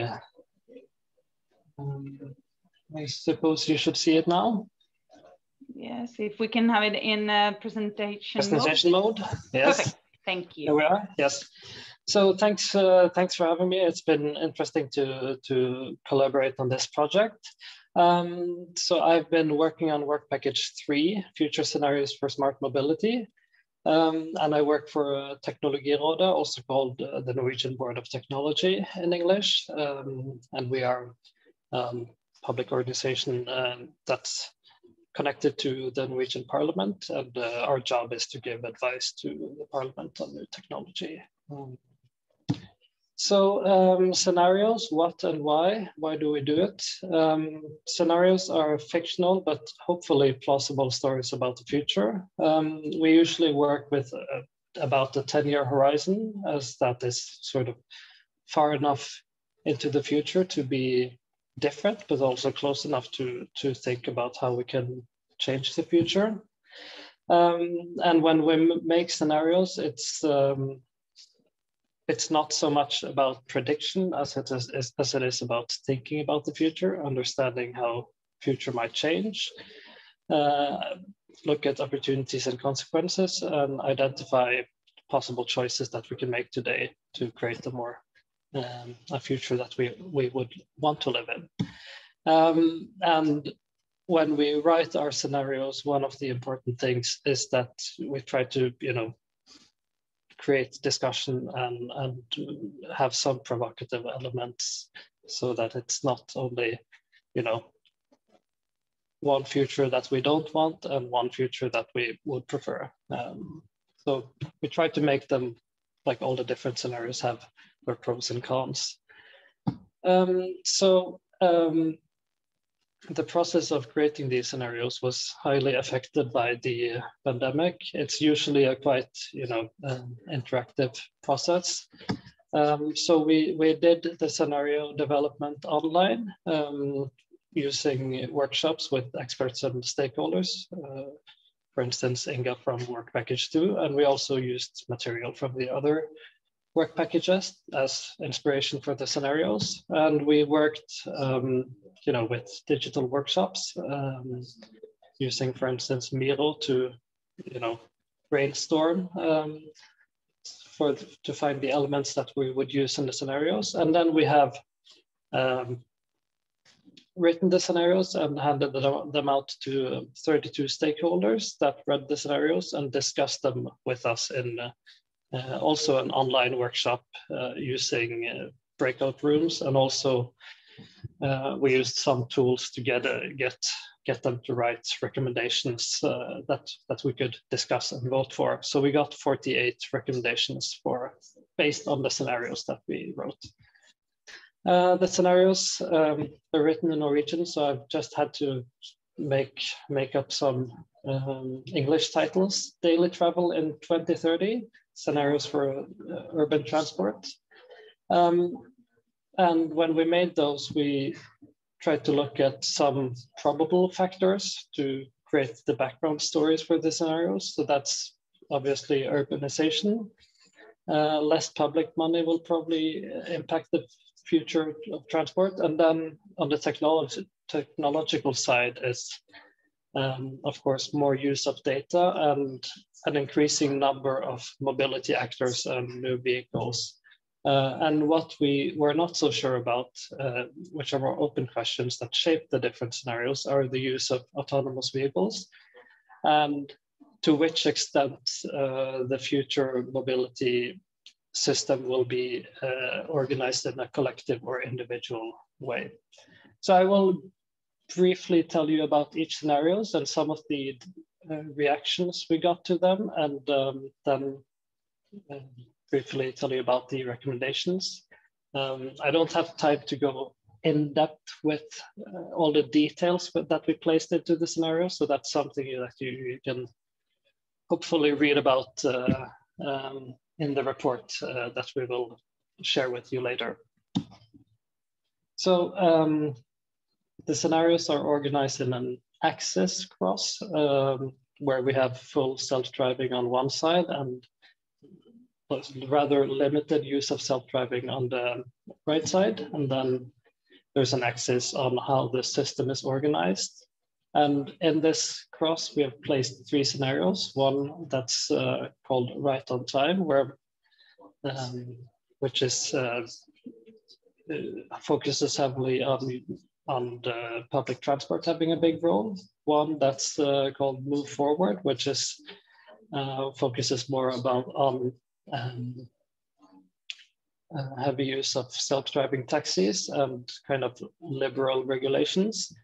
And then one that does not have a lot of autonomous technology, but uses a lot of data and sharing economy to sort of show to accommodate new mobility services. So on this scenario, we follow a family that lives in a suburban area. This is a future where the government has decided that public transport should be the first choice. On-demand self-driving buses is used a lot in this scenario. There's one app for all transport modes, and the sort of add-on services to the public transport system is selected by the Public Transport Authority. And the government aims for car-free cities. So some of the reactions on this scenario was that people thought that the public transport sector had a bit too big of a role in this scenario, and that people should choose public transport because it's attractive and not because it's the only option due to heavy limitations. They thought one app for all transport seems nice, but there was a lot of discussion whether it's possible or plausible or practical. For instance, who should choose, like, is it good to give the Public Transport Authority the power to choose which services that are available or not? And what will happen with innovation in such a scenario? Another factor was that even though self-driving buses on demand seems nice, it could also create a lot of unwanted traffic in small neighborhoods that usually don't have lots of traffic now. So maybe reliable and kind of frequent departures is better. Another question was whether passengers will feel safe inside of unmanned buses, you know, at night or at times where passengers that they feel unsafe around will come on the bus. So that was discussed more than the sort of traffic safety in this scenario. Then the scenario called Move Forward. This assumes that public transport did not really recover after the pandemic. So instead, there is a system where full self-driving allows for basically a private chauffeur for everyone. This, of course, leads to lots of traffic. We have international big companies that provide these taxis, and because there's a lot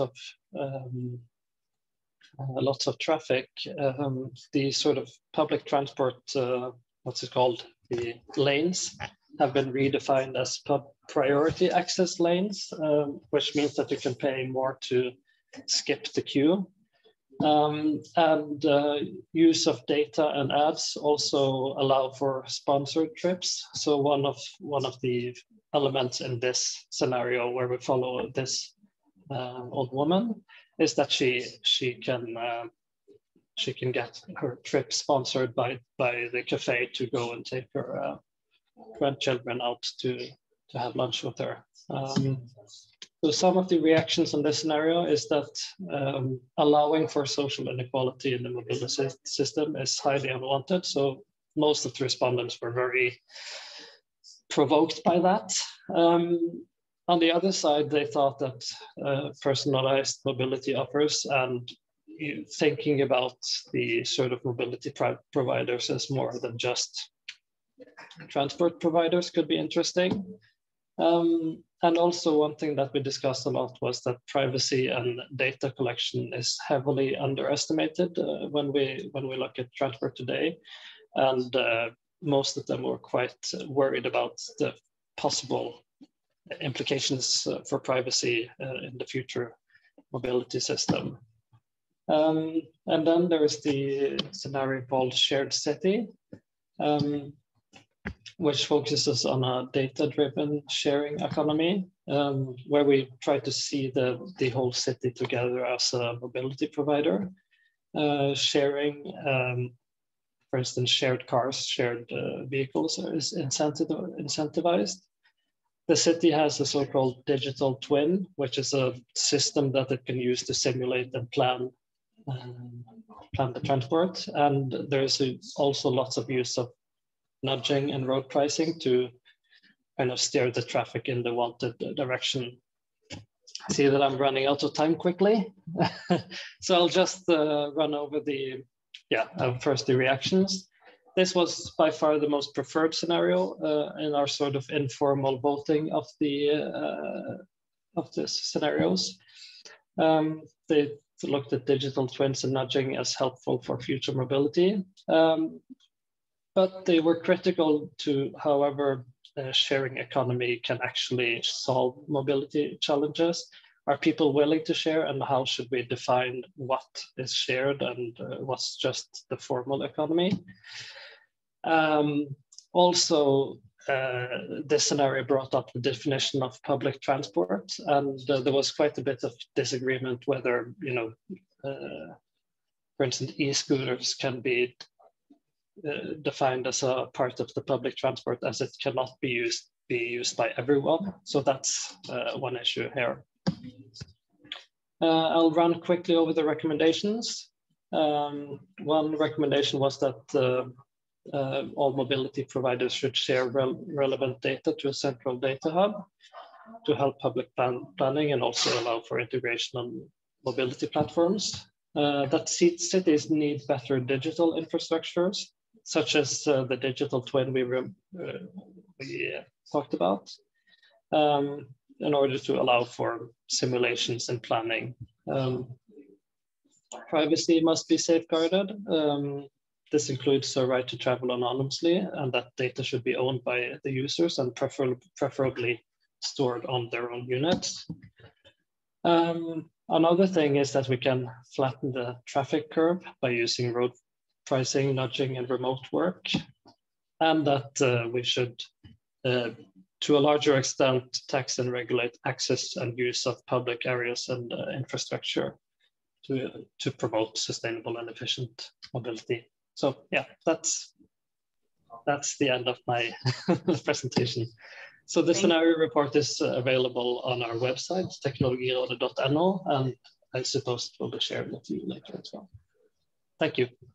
Thank you, Joachim. I can imagine there were some interesting discussions, and we come back to the data nudging all over here. There's a question from Klaus in the chat that says, I wonder if you have considered if COVID-19 might make one scenario more likely than the other, since COVID has changed mobility patterns significantly.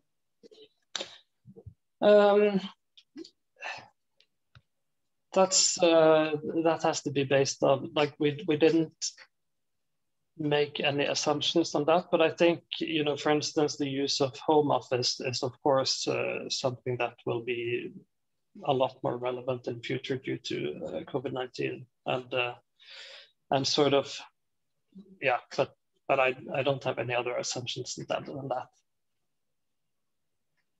Excellent, thank you. We will be moving on. I saw there was one question coming up in the chat, but we will take that up in the panel discussion. Thank you so much, Joachim. Next in line is from the Lund University is Johan Axam. Welcome, Johan. I hope you're with us here. Yes, you are. And please share your presentation. Thank you.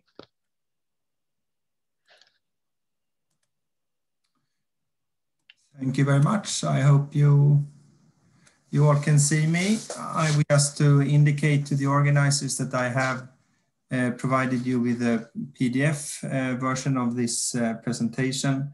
That version does not include some pictures that I have in the presentation that I will show now. And I heard just recently that you're recording this, so I just would like to highlight that for copyright related purposes, please be mindful that so there is no copyright infringement. So be careful how you share any link from or recording from this session. Thank you. Yes, thank you very much. Yes, my name is Johan Axan. I have a position at Lund University. Mostly during spring of 2019, I carried out a research work package 4, part of the REGSMART project, and the work package leader for work package 4 is Professor Dag Wisse-Scharthaum at the Department of Private Law at the University of Oslo.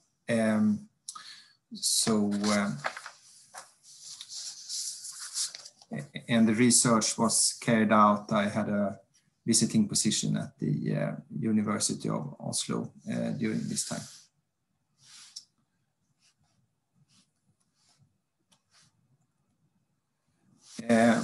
This work package is related to, as you saw on the previous page, sustainable data policies. So work package 4 has been working on applying legal rules to scenarios and other factual descriptions and mostly future scenarios provided by the other work packages. We have also carried out some, say, factual research on our own. However, work package 4 is not focused on factual description or scenario planning, but rather applying legal rules to scenarios, etc., provided by the other work packages.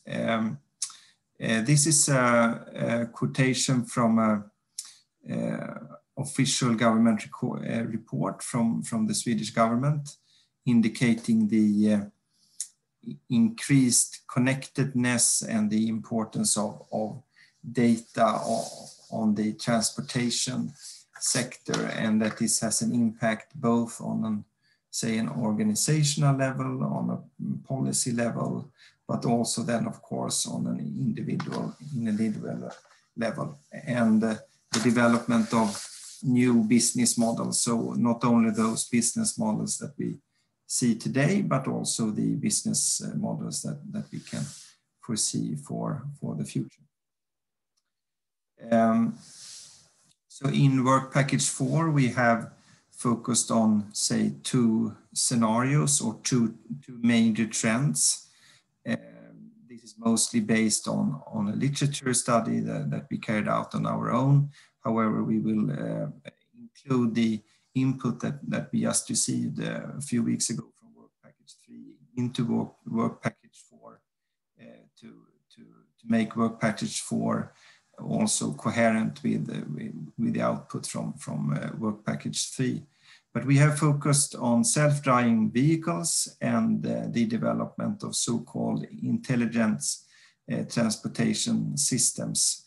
And we have, in this, we have focused on legal aspects. So we have applied the legal rules to these, say, these trends and these scenarios, both on a say a general level, that is the development of intelligent transportation systems, but then also more specifically to self-driving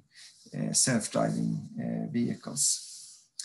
And the legal aspects that we have focused on, we have not focused on, I should say, that on liability issues such as who is a driver of a self-driving car and who can be liable. Is it the car manufacturer or the owner of the car, or the organizer of the self-driving car system, and so on. Rather, we have focused on data aspects, and the legal regimes that we have looked at or focused on is the GDPR, that's the protection of personal data.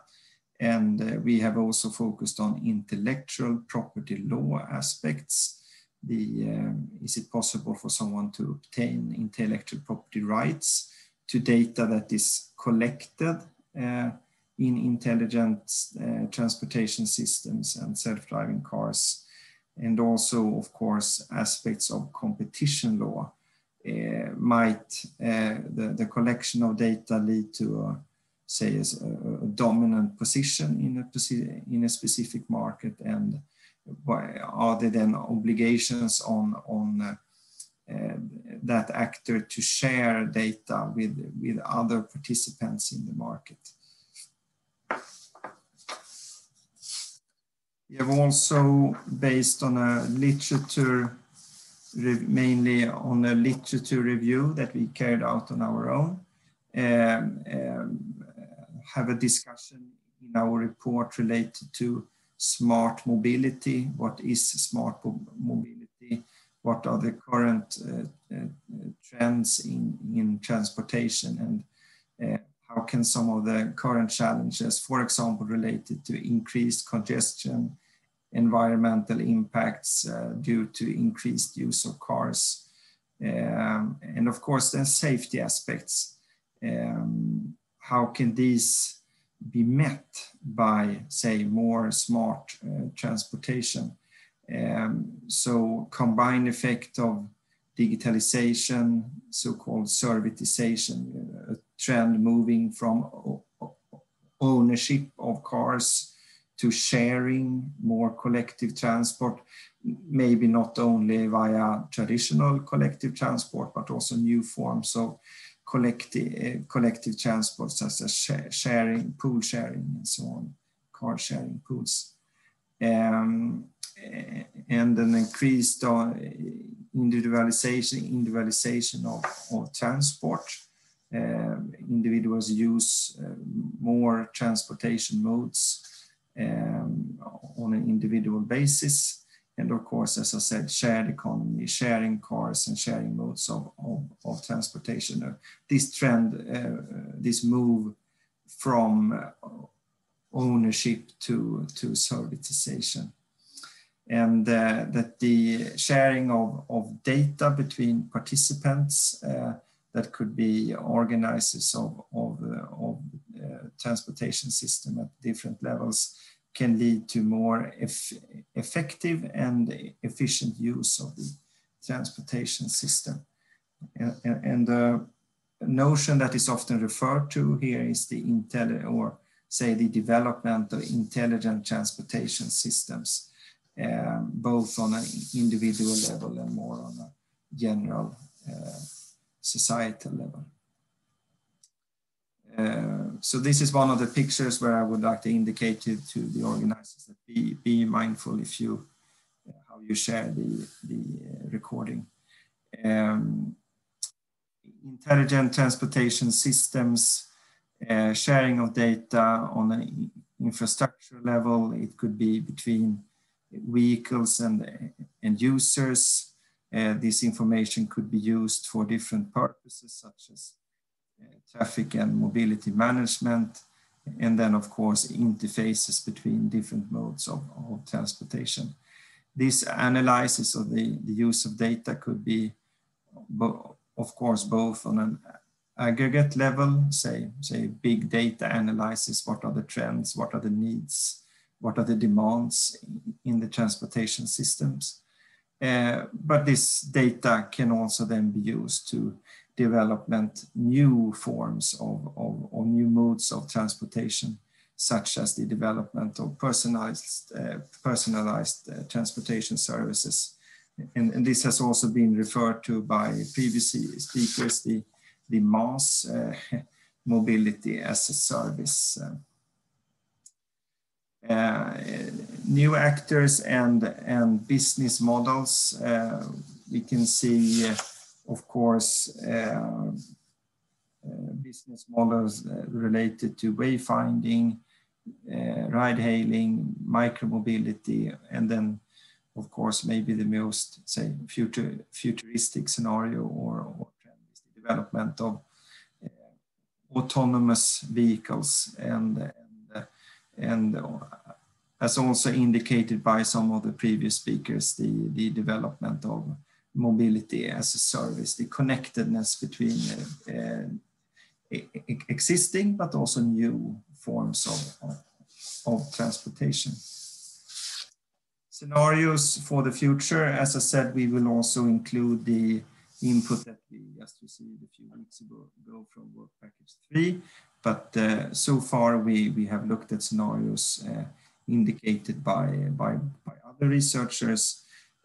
One such group is Christopher Jean Brenden and Mattsson, who discuss different scenarios, same, but different. Sharing is the new black, follow the path, and what you need is what you get. And you can see the description of the different scenarios there. This is also, of course, has an impact on a policy level. To which extent is it actually possible to manage this development, and to which extent will this development be say more from the bottom up? Which actors are we talking about here when it comes to the collecting and sharing data? We have users of the transportation systems, we have transport operators, we have operators, public authorities, and data is generated and collected at different levels. And the trend here is, of course, that, or as indicated also by previous speakers, a trend one could say is that the more data that is shared between the participants, the more informed choices and decisions they can make, both on an individual level, at an operator level, but also at the more, say, policy level for authorities that are planning the transportation systems for the future. Importance of collaboration. So, and this was also indicated by some of the previous speakers. This is often highlighted, and that it's important that the different actors, that they share information, that they share data. And so what we have looked at, we can of course on an individual level see the benefits, more informed, better decisions on all levels. But at the same time, the sharing of data, especially to the extent that the data is personal data, and this was also indicated by Joachim in the previous session, that the sharing of personal data is sensitive. And yes, there are legal rules for the possibility to at all share data between different operators if we are talking about personal data. So the GDPR sets out requirements both on, say, legal rights for individuals, but also organizational requirements for the one who collects the data, and the legal requirements for the possibility to share this data to the extent that the data is still personal data. And I gather that the Norwegian legislation referred to by, I think it was a speaker from Work Package 2, is the Norwegian implementation of this EU directive. So there is an EU directive related to intelligent transportation systems, and that different actors in the transportation system shall, to some extent and for certain purposes, share data between themselves. But this directive, I would say, presupposes that any sharing of data must be coherent with legal rules on data protection. So, for example, the GDPR still applies. It's not that this directive has any higher authority than the GDPR. Any sharing of data, to the extent that it is personal data, must be carried out in line with the GDPR. Must remind you a little bit about the time, Johan. Yes, I know. So the personal data could be used to track individual travel behavior, personalized, and the development of personalized transportation services, and the say related or add-on services such as advertising services. This is of course of great interest to commercial actors in the transportation system, both present and future ones. And this has been discussed in Swedish media, and it was also referred to by previous speakers. So the GDPR, so what we are doing is that we are applying the legal rules to the scenarios. The GDPR sets out obligations related to legal basis, that any purpose for the collection, etc., processing of data must have a limited purpose. One cannot collect data for one purpose and then just reuse it in general for oneself or to other actors in the transportation system. This also then goes back to what Joachim highlighted, that the importance of protection of personal data. There are also requirements on storage limitation, and it might be necessary for actors in the transportation system who collect this data to make the data anonymous, or at least pseudonymization. And as I said, there are individual rights for persons whose data is collected, processed. Then the other aspect that we have looked at is the intellectual property aspect of data, that the one who collects data can obtain an intellectual property right for this. There is such an intellectual property right at EU level, and this is also present in the Norwegian Copyright Act. It's the database protection. And I understand that I need to wrap up. So, and yes, we are also looking at, we have also looked at aspects of competition law and the sector-specific legislation. But any such legislation must, of course, be coherent, both with EU norms when it comes to intellectual property, competition, and GDPR. So it's not that any such sector-specific legislation can deviate from EU or international legal obligations. And we also apply this to a scenario of self-driving vehicles. But I understand that to wrap up. So just to indicate then that the output that we have is one report written for the university in Oslo, and one article in the Nordic Intellectual Property Law Review, and one article in an international law journal. But as I said, we will also include the scenarios recently presented by Work Package 3.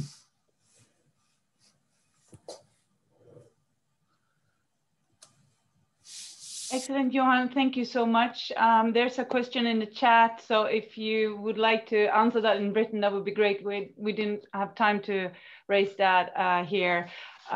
We move on in the program to Nils and e-scooters. Please, Nils. Thank you. And yeah, you see my screen, yeah? Yeah. Yeah, I was quite lucky actually, because a few years ago we were looking for a good case to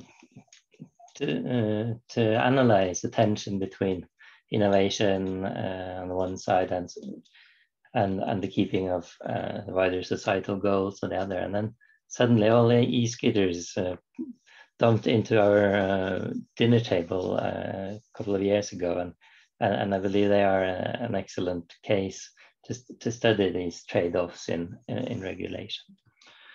So to start, let's see, e-scooters are immensely popular. They're a huge success story. They're used in enormous numbers, not least here in Oslo. Users say that they are fast, flexible, and fun.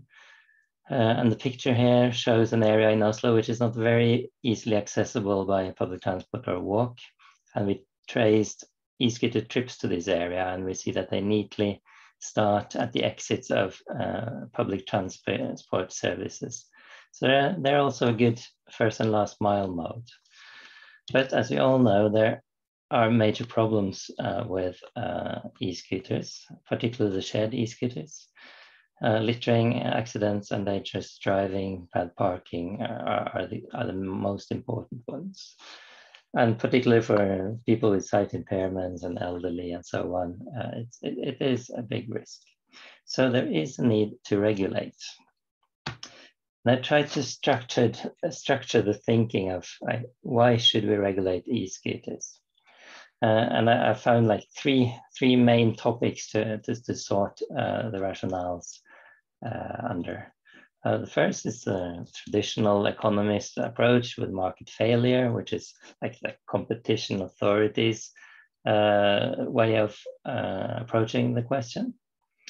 And the next is the use of public space, which is quite prominent, particularly in American cities, where the use of public space is really their justification for regulating the market, and it's legitimate for them to take control in shaping their society. And then there are other societal goals. I'll spend a little time on each of these three bullet points. So the market failure first. One very prominent externality from e-scooters are all the accidents. Our analysis suggests that the accident rates of e-scooters is about 10 times higher than the accident rates of bicycles. And the graph here shows admissions to the intensive care unit in Oslo by time of the day. So there are lots of accidents throughout the day, and in particular in the night. So accidents, they are one externality which calls for some kind of regulation of the market. Another market failure is related to economies of scale and density. We believe there are huge economies of scale, which was also mentioned by Mutander earlier this morning.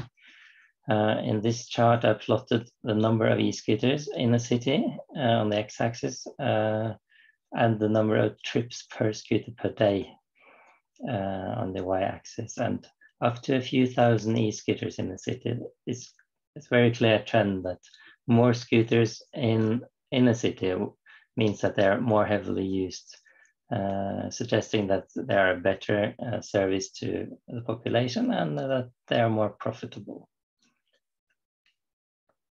The use of public space for commercial activity, that has really been a major issue here in Norway, and there's legal disputes going on in a few places in Norway, and there are new acts coming up very soon and towards the summer to address this issue. I just added a few photos from Norway. This is how it might look like. Here's a screenshot of available scooters at a very popular area in Oslo. They're all over the place. And finally, a map of Oslo where we see that they're scattered all over the city. Other societal goals as a rationale for intervening into the market. That's actually a very recent law amendment proposal, I think from yesterday or the day before in Parliament in Norway. Environmental concerns are one of the highlighted reasons for making cities able to regulate and steer the market. There could be other things, could be that we want a better working life to get rid of gig economy problems. Could be labor rights, yeah, equity, that low-income areas should be served, the low-income households should have rebate programs and so on, which is widely used again in American cities, and a few different European cities use these kind of societal goals as a rationale, and they build them into the requirements for operators. So there is clearly a case for regulation, but I think an equally important message is that we should be careful not to over-regulate. Don't be too eager. It is a good principle, and it's in European policy and so on, that you should only regulate the minimum necessary to reach the stated goals of your regulation. So, for example, the many calls in the public debate about forbidding the whole sector and so on, it's a bit too much, I think. It is an infant industry. In Europe, the services started just a few years ago, and the companies, they're still in the making. They're finding their organizations, they're developing their softwares, their business plans, and not least their vehicles. And if we are too eager in putting restrictions on the market now, there is a huge risk that we're choking the innovation that we see. Because it is an enormous innovative force that we are witnessing. Authorities, local authorities and central authorities should take advantage of that, use this innovative force, challenge the industry, use dialogue and mutual learning, and importantly, from the innovative procurement philosophy, that beware to specify what the problems are that you want to solve. What are the functions you want, and not specify what technology to use. Regulatory sandboxes are related to this, where we loosen up regulatory rules and regulations so that you can experiment more with finding solutions and improving the services. I added a few examples here of how we can use innovation. For example, in Norway, there is a major problem with accidents stemming from drunk drivers, and the call to close all services at night or Friday nights. But then there is a smartphone app which can, with quite good precision, tell whether you're too drunk to drive. Maybe that's a solution. And then you can have a service throughout the night when there are no public transport services. And the pictures at the bottom show how the vehicles themselves have improved, and that's also benefiting many of the problems with environment, like short longevity, environmental problems with battery, and littering, and scooters that fall down and lie on the floor, on the ground. So there's immense innovation going on, and we must let that happen. So to summarize, there is a strong case for regulation stemming from market failures, use of public right of way, and protection of wider societal goals, so equity, inclusion, and so on. But be careful not to regulate too much, only the minimum necessary to achieve the objectives. And also it is important that authorities are facilitated as well. Scooters can be a much bigger success if we build more cycle lanes, if governments, local governments cooperate with industry to create good solutions, find parking areas and so on. And there is a lot of innovation that still can be stimulated and achieved. So specify functions, the problems you need to solve, and challenge the industry rather than to specify solutions. And use trial and errors, learning and failing, regulatory sandboxes. And there is a big chance that e-scooters will be a very nice addition to the transport systems of our cities. So that was my presentation. Many thanks. Excellent, Nils. Thank you so much for that. We will move on with a colleague of yours, Andreas Kochvold-Tveit, and he will talk about the multi-level governance of shared micromobility. And after Andreas' presentation, we will go straight to the panel discussion together with Louise Reid and Andreas Tritti, David Mothander, Anu Tuominen, and Jörgen Orhag from TÖI. And it will be shared by Ola Stalen from Kollektivtrafikförening. So stay tuned for that. But first, Andreas, the floor is yours. So please share your presentation. Thanks a lot. So I'll just try sharing my screen here.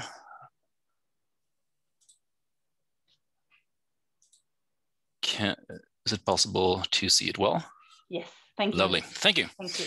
Well, I'm the last speaker in this session, so I'll be quick.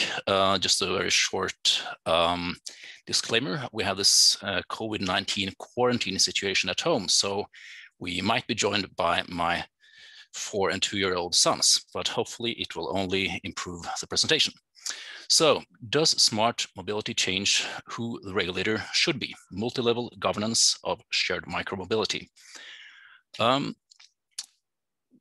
Even though many features of our political systems are rather hard to manipulate, it's still fairly accurate to say that political systems are to some extent designed to produce desirable outcomes.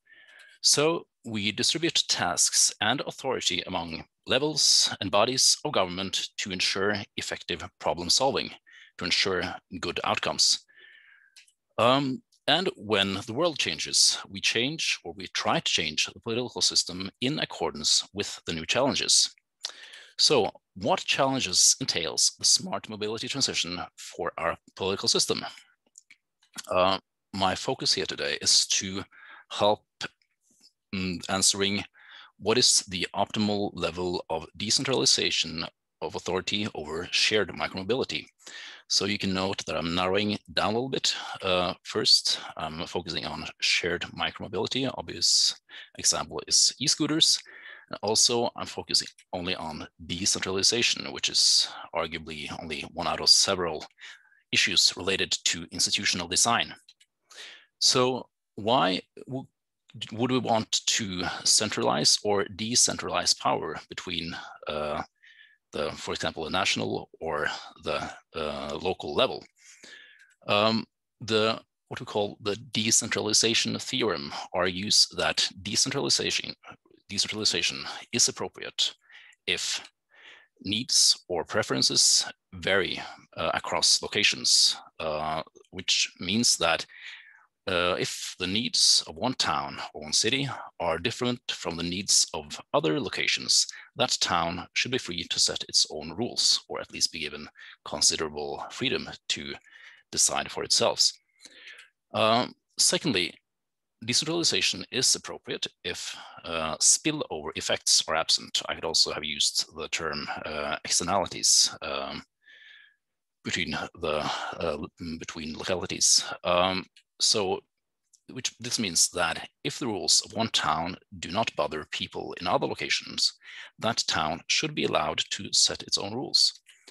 Finally, decentralization is appropriate if economies of scale are largely absent. So this implies that if you cannot spread costs over multiple units, there is little reason to centralize production, or in this case, centralize authority. So when we apply this framework or these general insights to the case of shared micromobility, what do we get? I here report some preliminary or tentative findings, mostly based on interviews and document studies. This is still an ongoing project or ongoing work. So far, this is what we arrive at. Do the needs and preferences vary across locations? Yes, somewhat. The most important reason why is that urban geographies are different, sometimes very different. This means that cities and towns have different needs concerning, for instance, e-scooter regulation. These urban geography differences could, for instance, be, well, if you consider some cities have very narrow streets, narrow sidewalks, and some cities have they are highly dependent on use of private car, even in city centers, while other city centers are more dependent on walking and biking. So, and these differences give rise to different needs from town to town. So there are good reasons that municipalities should have considerable authority over, for instance, parking of e-scooters, market access of e-scooter companies, and also the fleet size. You can also add the location of those fleets across the city. Secondly, do we observe what I call spillover effects? Here, the evidence is probably more mixed, but you could argue, what difference does it make to Bergen if Oslo has 2,000, 5,000, or even 20,000 e-scooters? Those differing numbers have make a lot of difference to citizens in Oslo, but to citizens in Bergen, not so much. However, you could argue that varying subnational arrangements could reduce commercial actors' interest in entering a national market. And if you think that e-scooters might be a good thing, you might want to reduce such barriers to entry into a national market. And on the other hand, again, beneficial political or regulatory innovations in one town might be adopted by others. So you can see, could view different towns and cities as regulatory testing grounds, and you can export the successful solutions to other places. Finally, do we observe economies of scale? Here, the evidence is somewhat mixed as well. It's quite clear that planning and implementing multiple local policies does consume more bureaucratic resources than a single national policy does. However, moreover, the benefits of data sharing, or you could say the value of data, might decrease if all cities have their own data sharing specifications. So thus far, although the evidence is somewhat mixed, I think it's fair to conclude that yes, municipalities should have considerable authority over certain shared micromobility policies. However, this is a question that has been repeatedly raised implicitly or explicitly by our respondents and in our data. We have to ask, are municipalities up for the job? What I earlier called the Decentralization Theorem doesn't say much about, let's call it political and bureaucratic capacity, but our findings strongly suggest that such, let's call it regulatory capacities, vary somewhat across municipalities. Many informants stress the fact that developing and implementing e-scooter policies requires specialized knowledge and considerable amounts of the time of specialized and trained staff.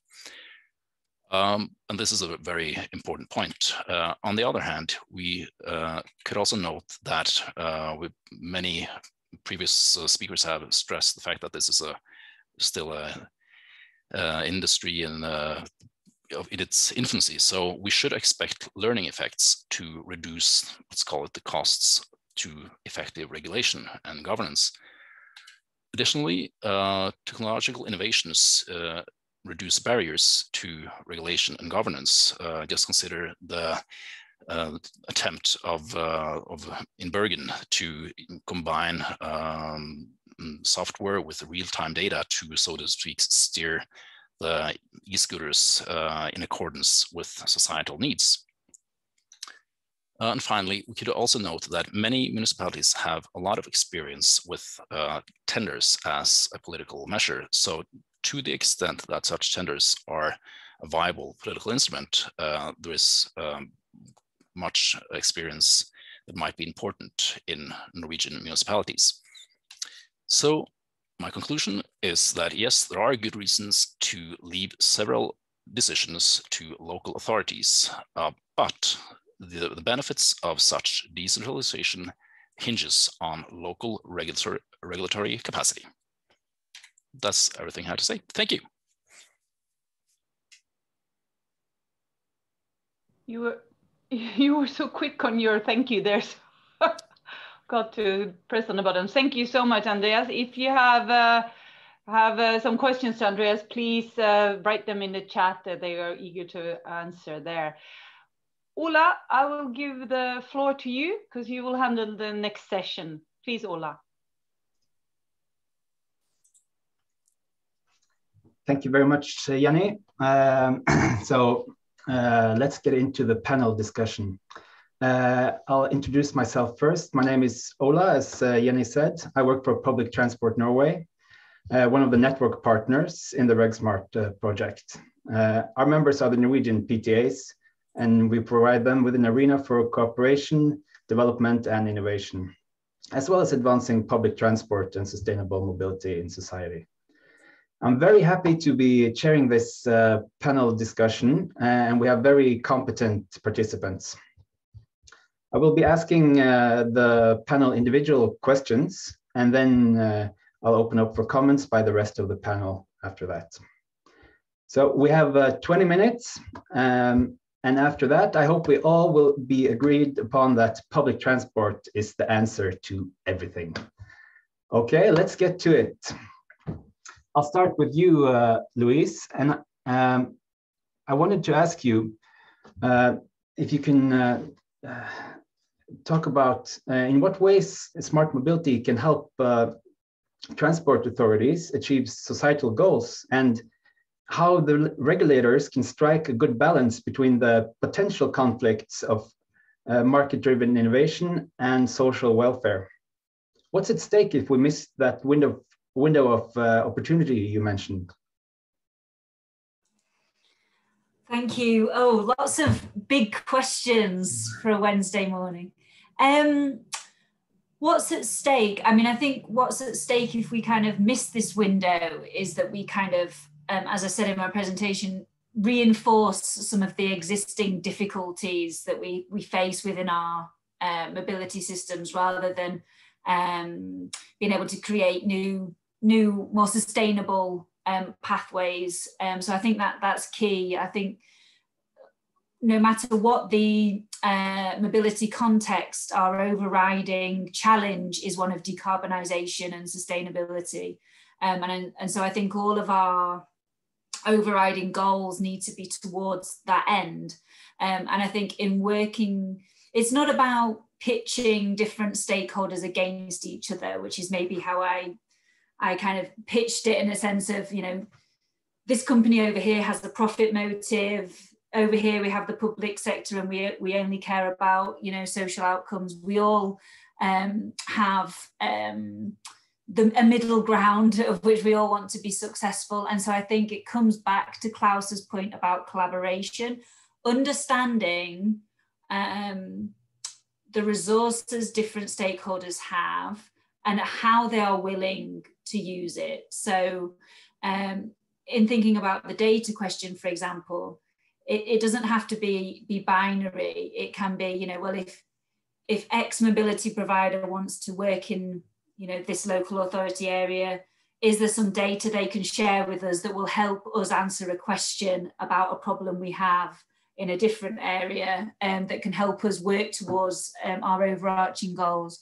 But I think the important thing for me in this debate is that we start from that position, is what are the challenges that we as a local authority or as a municipal area have?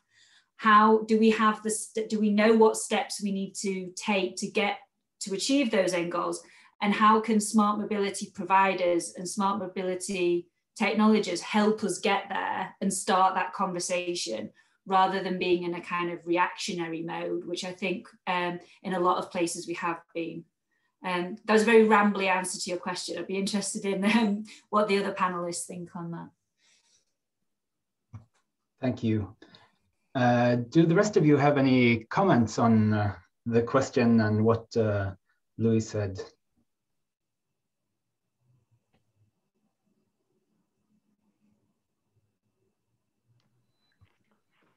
I'll just state that I agree.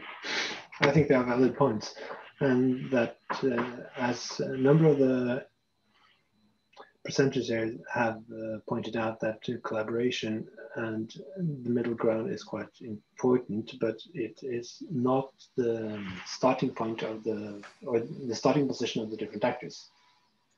So there is a lot of discussion which needs to be done in order to reach a good solution or good outcome. And of course, it's easy for us to state that, well, we need to put those societal goals ahead and define them first. But if you go to actual policy, that's not what's happening. So, no, please go on.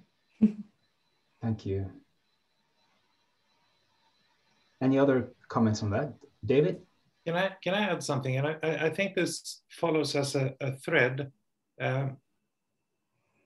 Of course, the services would be better if everybody had full access to data.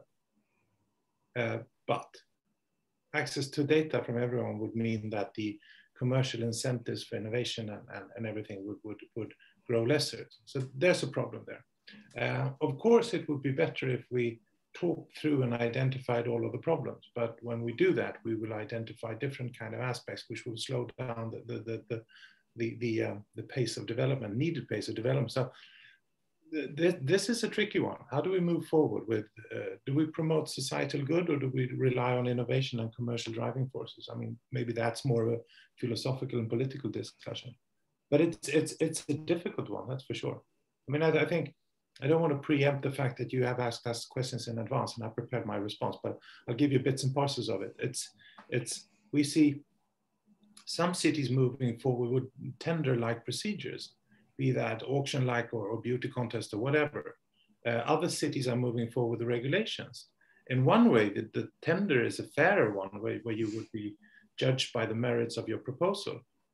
On the other hand, I can foresee that we will be finding ourselves in never-ending legal battles. So for those who want amusement, have a look at the e-bike tender in Stockholm. I don't think it's over yet. And it's been absolutely ridiculous. So from that perspective, maybe it's better to go to a regulation, which in most countries cannot be appealed in the same way. I don't know. This is a tricky one. It's a catch-22, which either way you turn it. Thank you. I'll continue with the question to you, David, and I'll use a question from the audience.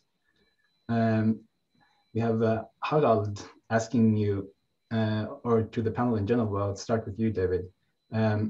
Considering the nudging point from Mothander, what do you think of incentivizing operators more in the city's desired direction, societal goals? How can that be achieved? I think there's a very interesting intersection between us as private companies providing several modes of transportation and public transportation. I mean, it's all of us have seen close to empty buses or even empty buses running, and there must be a more efficient way to do it. I understand that the argument that we don't want private cars running all over the place, etc. But I think the nudging that could be developed between cities and operators, it could go both ways, but it would be interesting to explore cities nudging operators to place out, for example, scooters in areas where there maybe isn't a commercial demand for it. I mean, we saw attempts of that in Bergen, and again, that was very interesting. Placing out scooters in socioeconomic challenged areas in order to sort of maybe have a more political, by all means, let's try it. And I think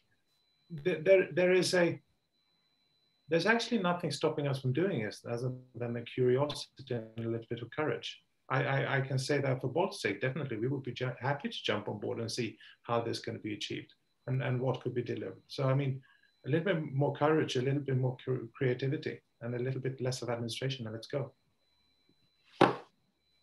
That's a very weird answer to your question. Sorry. Thank you.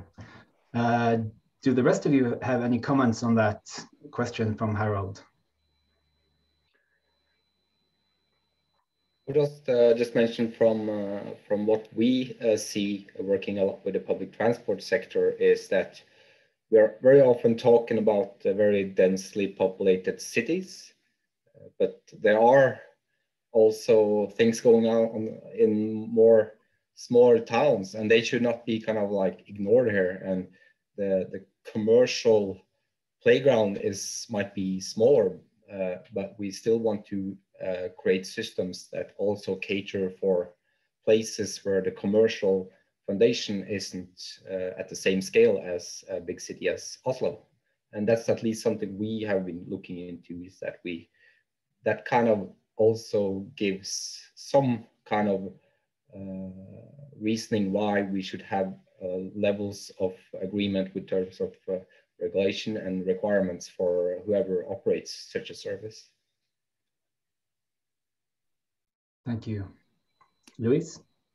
Thanks. Can I just question coming back on David's point, really? I think there's a really interesting point about operators being asked to operate in areas that might not be as commercially obvious in terms of helping accessibility. But do you think that public transport authorities understand the potential of the technology like e-scooters to help fill those gaps? is there that kind of relationship where you can have those conversations? You know, you were talking about tendering, for example. I mean, is there space to have these discussions in your experience? You have to be positive. So of course there's space to do, but there is an additional problem, and that is pace. And I think I think it was Andreas speaking about the decentralization and fast-moving operators, etc. Bolt is acting on a market which is extremely fast-moving, and whatever we knew about technology, software, hardware, customer behavior last month needs to be updated. Now that pace is not the same as that of public transport companies who are used to a more formal procedure, etc., etc. And I think we would need to find a way to solve that. There is a very attractive notion to decentralizing not only regulatory powers, but also action powers, because if we can push out pilots in cities, then there definitely will be spreading news to other cities. So I think that attacking, I mean, the best way to eat an elephant is bit by bit, and maybe we need to find that first toe of the elephant and push out the project with a public transport company, and then that will spread by itself. But it is a problem. It's going too slow. And I mean, I come from a fairly big company, so we have resources, but for smaller operators who I think are equally important in this equation, because there's a lot of innovative brain power in those, for them to participate in public tenders, it's a rucksack of kilos, which is difficult to carry for them. So pace and also less administration, then definitely you can foster a good discussion between the industry of small companies and the public transport company, I would say. Thank you. I'd like to move on to a question for Anu about the Finnish experience. And you concluded that regulatory frames have an impact on the dynamics of the smart mobility market. And I was wondering, is it possible to say anything about the impact on societal goals, maybe defined as increased use of sustainable modes of transport? And more specifically, has the Transport Act in Finland and had any impact on the way people travel in Finland? Right. Thank you. Yes, well, the Transport Act is quite new, as you know, and unfortunately, we do not have very much information yet or knowledge yet on its impacts on the movements of people. We have some implications on the taxi transport, which are not so nice, if I may say so, but that I think that is a question which has been dealt in all of the Nordic countries recently. But as regards the smart mobility services, no, we don't have very much information yet on that. But one thing which I would like to say here is that when you ask about the impact on societal goals, at least in the Finnish case, where we have one very strong mobility as a service operator, at least what they argue is that their business model is strongly based on public transport and also on city bikes. So in theory, their aim is towards the societal goals as well. But as I said in my presentation, it's not clear what the result will be. But I think there are hopes that they're getting closer to the goals with this kind of approaches as well. Thank you. Are there any comments from the rest of you who maybe have seen some other experiences to that question? David? Can I share a reflection that we see in our taxi business? Most of you have read in the papers that the taxi companies are bleeding due to the pandemic and the shutdown of society, I think. And we don't really see that. And it's interesting to wonder why we don't see that. I mean, the first reason is, of course, that ride-hailing companies have not been traditionally transporting back and forth to the big city airports, which I think has been the major income for many taxi companies. Nor have we had these, you don't hail a ride-hailing taxi on the street, you order a pre-order. So in that sense, I think the traditional taxi companies' market segments have differed, and we have benefited. But in addition to that, I think ride-hailing taxis are more affordable, and that will support an argument that the users are inclined to look for affordability, and that I think supports multimodality. But secondly, and I'm not sure about this is more a hunch I have, we have been fast forwarded 10 years into the future, just the fact that we're meeting over Zoom in a way that I think none of us would expect it. And we are very quickly adapting to a new digital way of acting and ordering and consuming. And that also includes the way we look upon transportation. It is very natural for one to use the app of Bolt or Uber or whatever it is to order transportation nowadays. And similarly, to order other modes of multimodality, I think will come much closer to us. And therefore, I think that society as such has moved forward 10 years in just 1 year's time, which is, it's made multimodality and the stuff we're doing is much, much closer to people. And therefore, I foresee that we will see very rapid changes in the coming year. Thank you.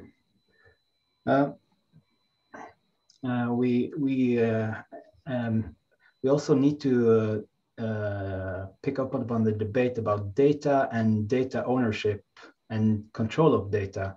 We already touched upon it, but I'd like to ask you, Andreas, how important is the role of data ownership or data control in achieving societal goals in the mobility sector?